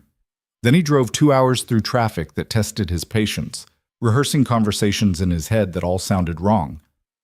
Isabella answered the door before he could knock. She looked different. Her hair was longer, pulled back in a loose braid. She was wearing leggings and an oversized sweater that made her look younger, more vulnerable. There were dark circles under her eyes that makeup couldn't quite hide. Hi, she said. Hi. They stood in the doorway looking at each other, neither quite sure how to bridge the gap that 3 days of silence had created. Come in. It's freezing out here. Logan followed her inside. The townhouse looked more lived in than last time. There were papers spread across the coffee table, a laptop open on the couch, signs that Isabella had been working from home. Coffee? She offered. Sure. They moved to the kitchen in the kind of awkward dance of people who weren't sure what they were to each other anymore. Isabella poured coffee with hands that shook slightly, and Logan took the mug without their fingers touching. So, Isabella said. So. That went well, she said with a bitter laugh. 3 days of silence, and we can't even manage small talk. I didn't know what to say. You went radio silent after the hearing. I needed time to think, to figure out what I wanted, what I was willing to risk. She set her coffee down. And I needed to make sure that the next time we talked, it wasn't because we were in the middle of another crisis. Is this not a crisis? I don't know. Is it? Logan set his coffee down too and turned to face her fully. You tell me. You won. You kept your job. You beat Chen, you got everything you were fighting for, so where does that leave us? That's what I've been trying to figure out. Isabella crossed her arms, that defensive gesture he recognized from the first time they'd met. The board made it clear that any hint of impropriety will end my career. No second chances, no more investigations. One wrong move and I'm done. So you're ending this. That's what you asked me here to say. No, that's not... She stopped, frustration crossing her face. I don't want to end this, but I need to know if you understand what continuing means. It means hiding. It means being careful every single time we see each other. It means you stay at the Eastern office, and I stay in headquarters, and we live separate lives that only overlap on weekends when no one's watching. I know what it means. Do you? Because I've watched you give up your apartment, your daughter's school, your whole life because of me. And now I'm asking you to keep doing it, to keep being patient while I figure out how to be the CEO everyone expects and the person you need me to be. And I don't know if that's fair. Logan stepped closer. What do you want, Isabella? Not what's fair or what's expected. What do you actually want? Her composure cracked. I want you. I want to not have to choose between my career and the one person who makes me feel human. I want to wake up next to you instead of in an empty bed. I want Emma to know me as more than just the reason you had to move. I want... Her voice broke. I want everything I spent my whole life convincing myself I didn't need. Then take it. It's not that simple. Why not? Because I don't know how to do this. I don't know how to be vulnerable and strong at the same time. I don't know how to let someone in without losing the parts of myself I need to survive. I built my entire life on being self-sufficient, and now you're asking me to depend on someone, and that terrifies me. Logan reached out and took her hand. This time she didn't pull away. I'm not asking you to depend on me. I'm asking you to let me stand next to you. There's a difference. Is there? Yeah, depending on someone means you fall apart when they're not there. Standing next to someone means you're both stronger together, but you're still whole apart. He squeezed her hand gently. I don't want you to need me, Isabella. I want you to want me. And I want you back without it feeling like I'm drowning. Are you drowning? Sometimes, when I'm driving 2 hours each way to see you for a few hours. When Emma asks why we can't all have dinner together, and I have to explain that grown-up relationships are complicated. When I lie awake at night wondering if we're fighting for something real or just the idea of something real. Isabella's eyes filled with tears. I don't want you to drown. Then let me know this is real. Not the idea of it, not the possibility. Tell me that what we have is worth all the complicated, messy parts. It's real. The words came out fierce. It's the most real thing I've ever had. But that doesn't make it easier. I don't need easy. I need honest. Isabella pulled her hand free and turned away, wrapping her arms around herself. You want honest? Fine. I'm in love with you. I've been in love with you since that night in the park when you told me I was real, and it scares me to death because I've never loved anyone like this. I've never wanted someone so much that the thought of losing them makes me physically ill. Logan's heart was pounding. Isabella, I'm not finished. She turned back to face him, tears streaming down her face. I love you, and I love that you're a father who puts his daughter first. I love that you see me as more than a title. I love that you call me on my crap, and you're honest even when it's uncomfortable. But I also know that loving you means accepting that I'm not your first priority. Emma is, and she should be. But I don't know if I can handle always being second. You're not second. Yes, I am. And I'm okay with that in theory. But in practice, it means you can't just drop everything to see me. It means planning around custody schedules and school events and all the things that come with being a parent. And I don't know if I'm equipped for that. Logan closed the distance between them. Do you want to be equipped for it? What? You're acting like this is something you have to accept or walk away from. But there's a third option. You could try. You could learn. You could be part of Emma's life instead of separate from it. She doesn't even know me. Then get to know her. She wants to meet you properly. Not as this abstract person who complicated her dad's life, as the woman who makes me happy. What if I'm terrible at it? Then you'll be terrible at it and we'll figure it out, together. Logan wiped tears from her face with his thumb.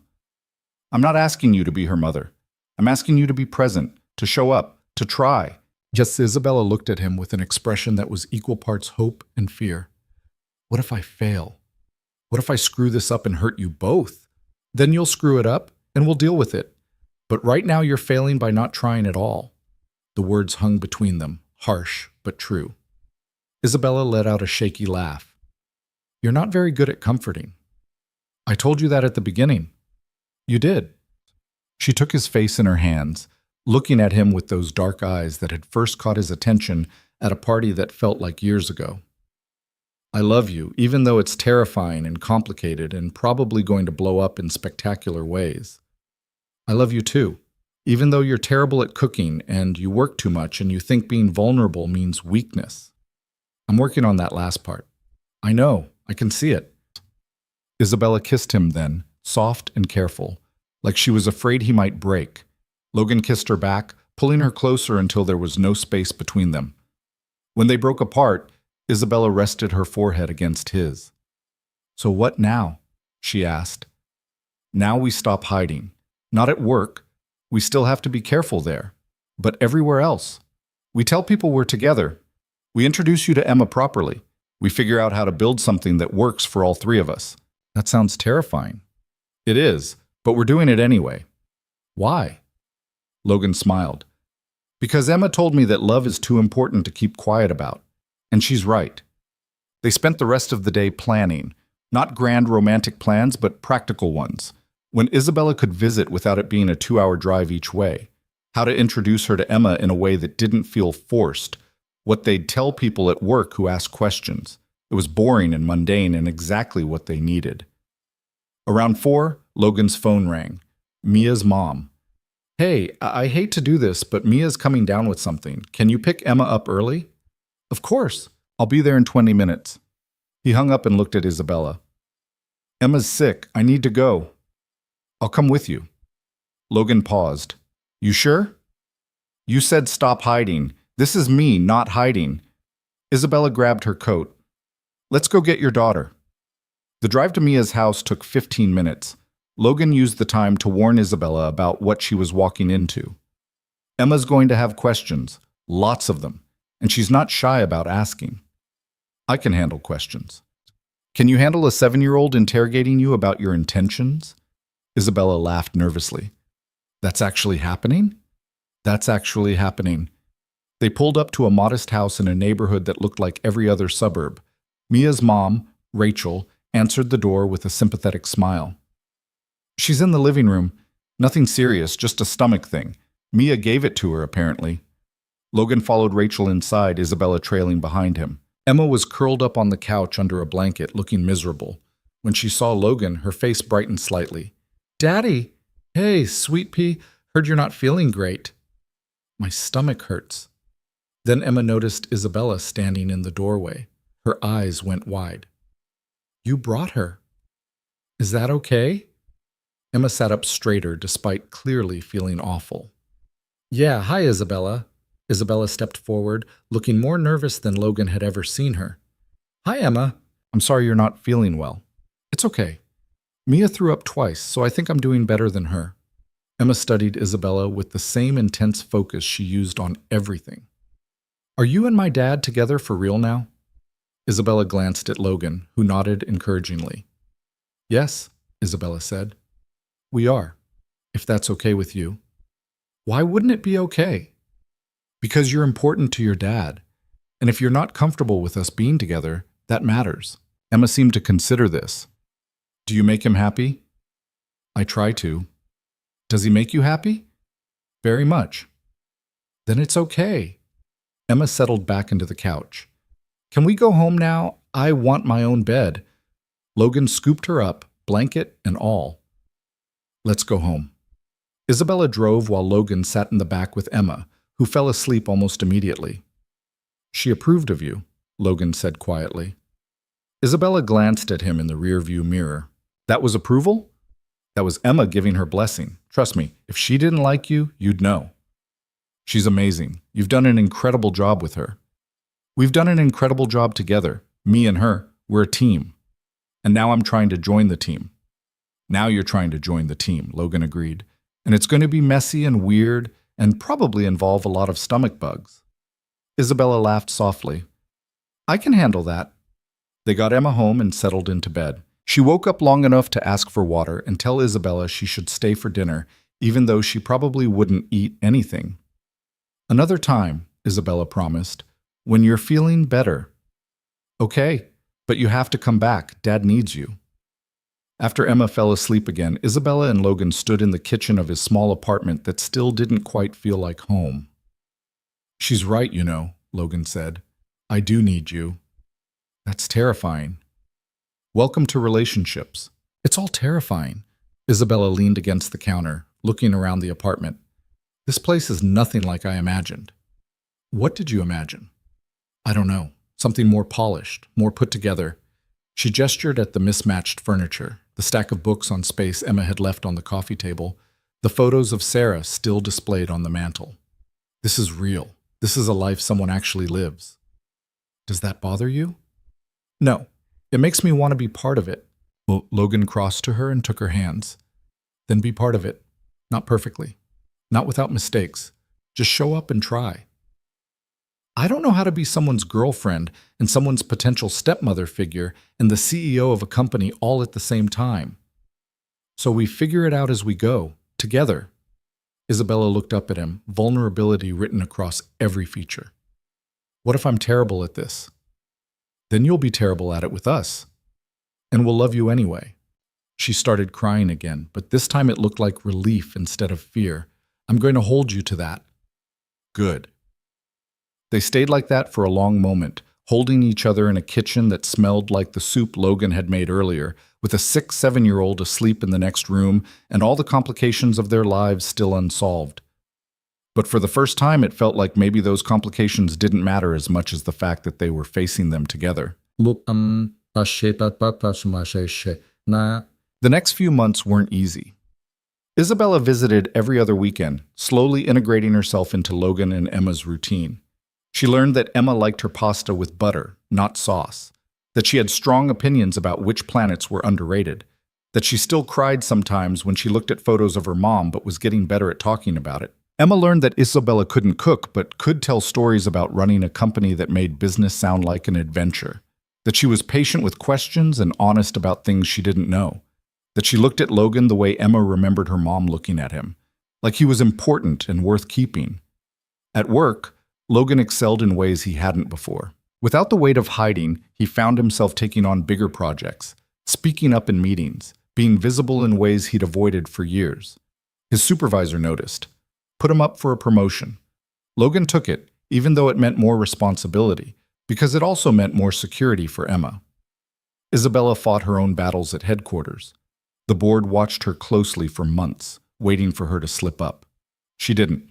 She delivered record profits, launched 3 successful initiatives, and proved that her personal life hadn't compromised her professional judgment. Eventually, even the skeptics had to admit she was still the best person for the job. Chen was let go quietly, his investigation into board members becoming his own undoing. No one at Meridian talked about it directly, but everyone understood that certain lines couldn't be crossed. And slowly, carefully, Logan and Isabella built something that worked, not perfectly. There were arguments about time and priorities.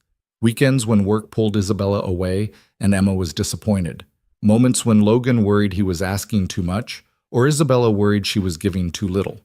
But they showed up, both of them, imperfectly and honestly, and with the determination to make it work. A year after that disastrous Christmas party, Meridian Industries held another holiday gathering. This time, Logan didn't debate whether to attend. He put on a suit that actually fit, dropped Emma at Rachel's house with Mia, and drove to headquarters with Isabella in the passenger seat. "Are you nervous?" she asked. Terrified. "We don't have to do this. We could skip it." "No, we're done hiding."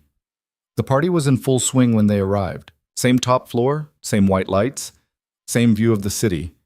But everything felt different. Marcus spotted them first. His eyes went wide when he saw them walk in together, but then he grinned.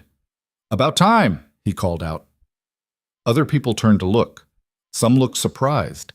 Some looked knowing, like they'd suspected all along. A few looked uncomfortable, but most just looked curious.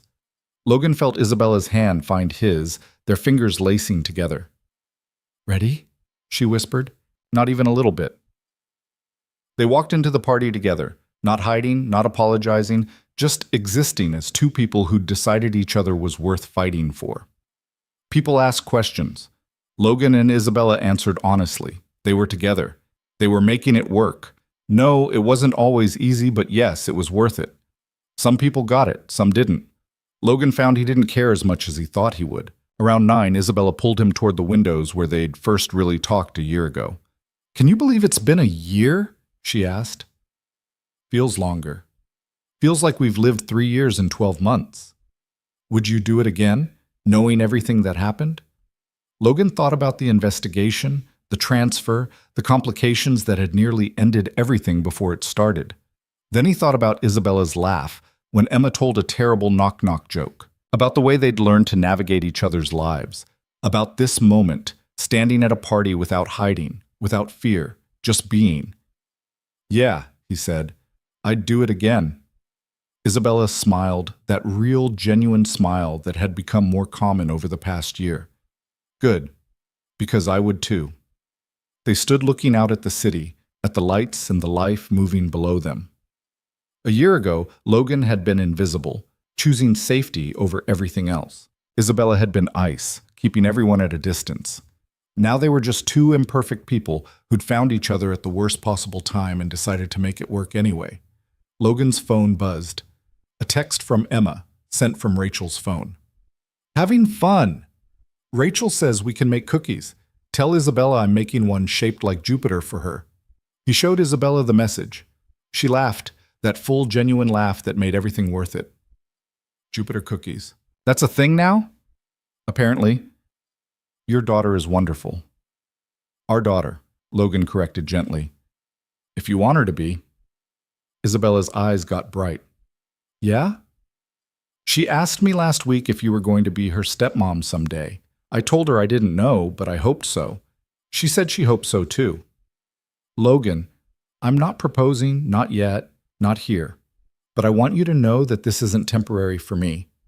Emma isn't temporary. You being part of our lives isn't temporary. This is real and permanent, and I want to build a future that includes all three of us.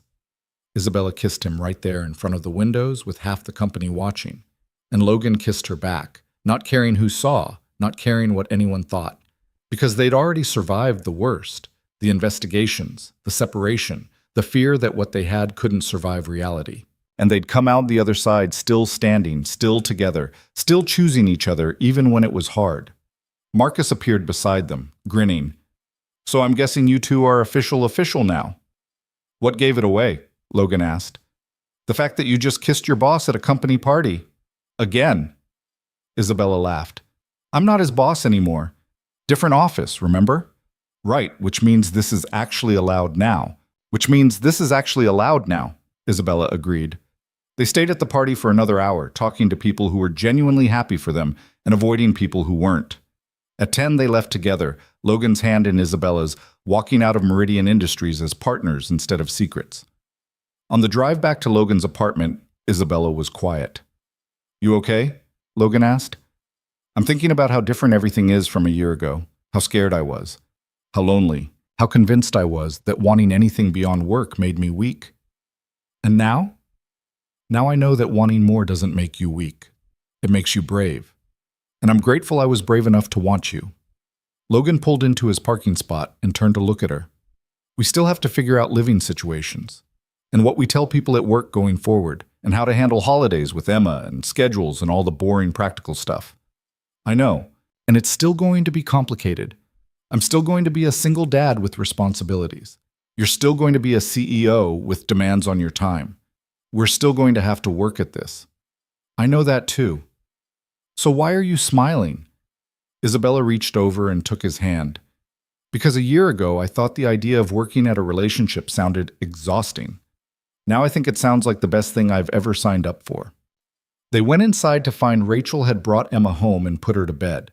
There was a note on the counter that said Emma had made it to 9:30 before crashing, and there were cookies in a container on the table. Logan opened the container. Sure enough, there was a lumpy round cookie with spots that might have been Jupiter's red spot. She really made you a Jupiter cookie, he said.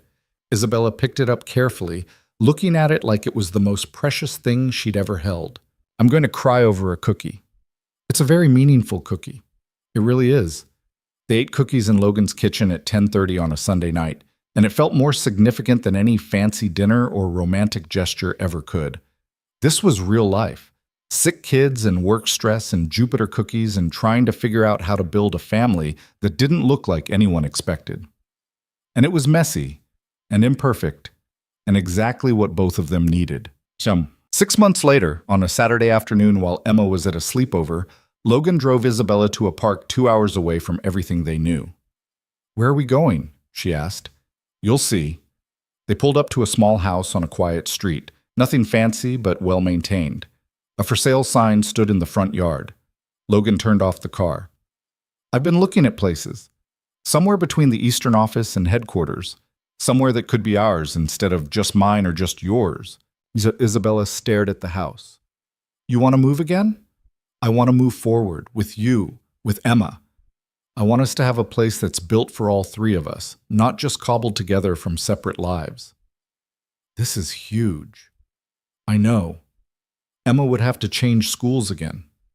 "I talked to her about it. She's okay with it if it means we all get to be together more." "When did you talk to her?" "Last week. I wanted to make sure she was on board before I said anything to you." Logan reached over and took Isabella's hand. "I'm not asking you to give up your career. I'm not asking you to change who you are. I'm asking if you want to build something with us. A real home. A real life. Not just weekends and stolen moments." Isabella looked at the house, then at Logan, then back at the house. "Can we go inside?" The realtor met them at the door. The house was small but bright, with 3 bedrooms and a backyard that Emma would love. There was a kitchen big enough for all of them to cook in, even if Isabella still couldn't make anything beyond toast. There was an office where Isabella could work from home when she needed to. There were spaces that felt like they could become theirs. After the tour, they stood in what would be the living room. "What do you think?" Logan asked. "I think it's perfect. I think it's terrifying. I think I want it more than I've wanted anything in a long time." "Then let's do it. Let's build something real." Isabella turned to him, tears in her eyes. "Are you sure? This is a huge commitment. This is me moving in with you and Emma. This is all 3 of us trying to be a family." "I'm sure. The question is, are you?" Isabella looked around the empty room, and Logan could see her imagining it. Furniture and photos and Emma's books about space scattered on the coffee table. A life that was messy and real and theirs. "Yes," she said. "I'm sure." Logan kissed her there in the empty living room of a house that would become their home. And for the first time in 4 years, he felt like he wasn't just surviving. He was living. They both were. And they were doing it together. They moved in 3 months later. Emma got the biggest bedroom because she insisted she needed space for her growing planet collection. Isabella took the office and immediately filled it with work she could do remotely. Logan claimed the kitchen and promptly taught Isabella how to make exactly 1 meal she couldn't burn. It wasn't perfect. There were fights about whose turn it was to do dishes and whether Emma's bedtime could be negotiated and how to balance work events with family dinners. But it was real, and it was theirs. On their first night in the new house, after Emma had finally gone to sleep in a room she'd already decorated with glow-in-the-dark stars, Logan and Isabella sat on the back porch looking at nothing in particular. "Can you believe we're here?" Isabella asked. "Not really. A year and a half ago, I was convinced this was impossible." "What changed?" Logan thought about it. "I stopped choosing safe. I started choosing you." "That was a terrible decision. The worst. But you don't regret it." "Not for a second." Isabella leaned her head on his shoulder. "I love you. Even though you make me eat vegetables and you're teaching Emma to negotiate like a tiny lawyer and you leave your socks everywhere. I love you too. Even though you still can't cook and you work too much and you alphabetize the spice rack because you're secretly a control freak." "I'm not secretly anything. I'm openly a control freak." "Fair point." Mote sat in comfortable silence, the kind that only came from knowing someone well enough to not need words to fill every moment. "Logan?" "Yeah?" "Thank you for not giving up on me. On us. Even when it would have been easier. Thank you for being worth not giving up on." Inside the house, they could hear Emma moving around, probably rearranging her planets for the 3rd time that day. It was their life now, the 3 of them. Imperfect and complicated and more real than anything Logan had imagined when he'd first decided to go to that Christmas party. He'd been looking for something that night. Not love, not a relationship, just proof that he was still a person capable of wanting more than survival. What he'd found was Isabella, and Emma's acceptance, and a future that looked nothing like the safe, predictable life he'd been trying to build. It looked better, not easier, not simpler, but better. And standing there on the porch of a house that was theirs, with a woman who'd fought for him when she could have walked away, Logan Reed realized he'd finally found what he'd been looking for since Sarah died. Not a replacement for what he'd lost, not a way to go back to who he used to be, but a way forward, a way to be Logan and a father and a partner all at once, a way to be whole again. And it had started with a notification at a Christmas party, a private message exposed for everyone to see, and a decision to take a chance on something impossible. Sometimes the impossible things were the ones most worth fighting for.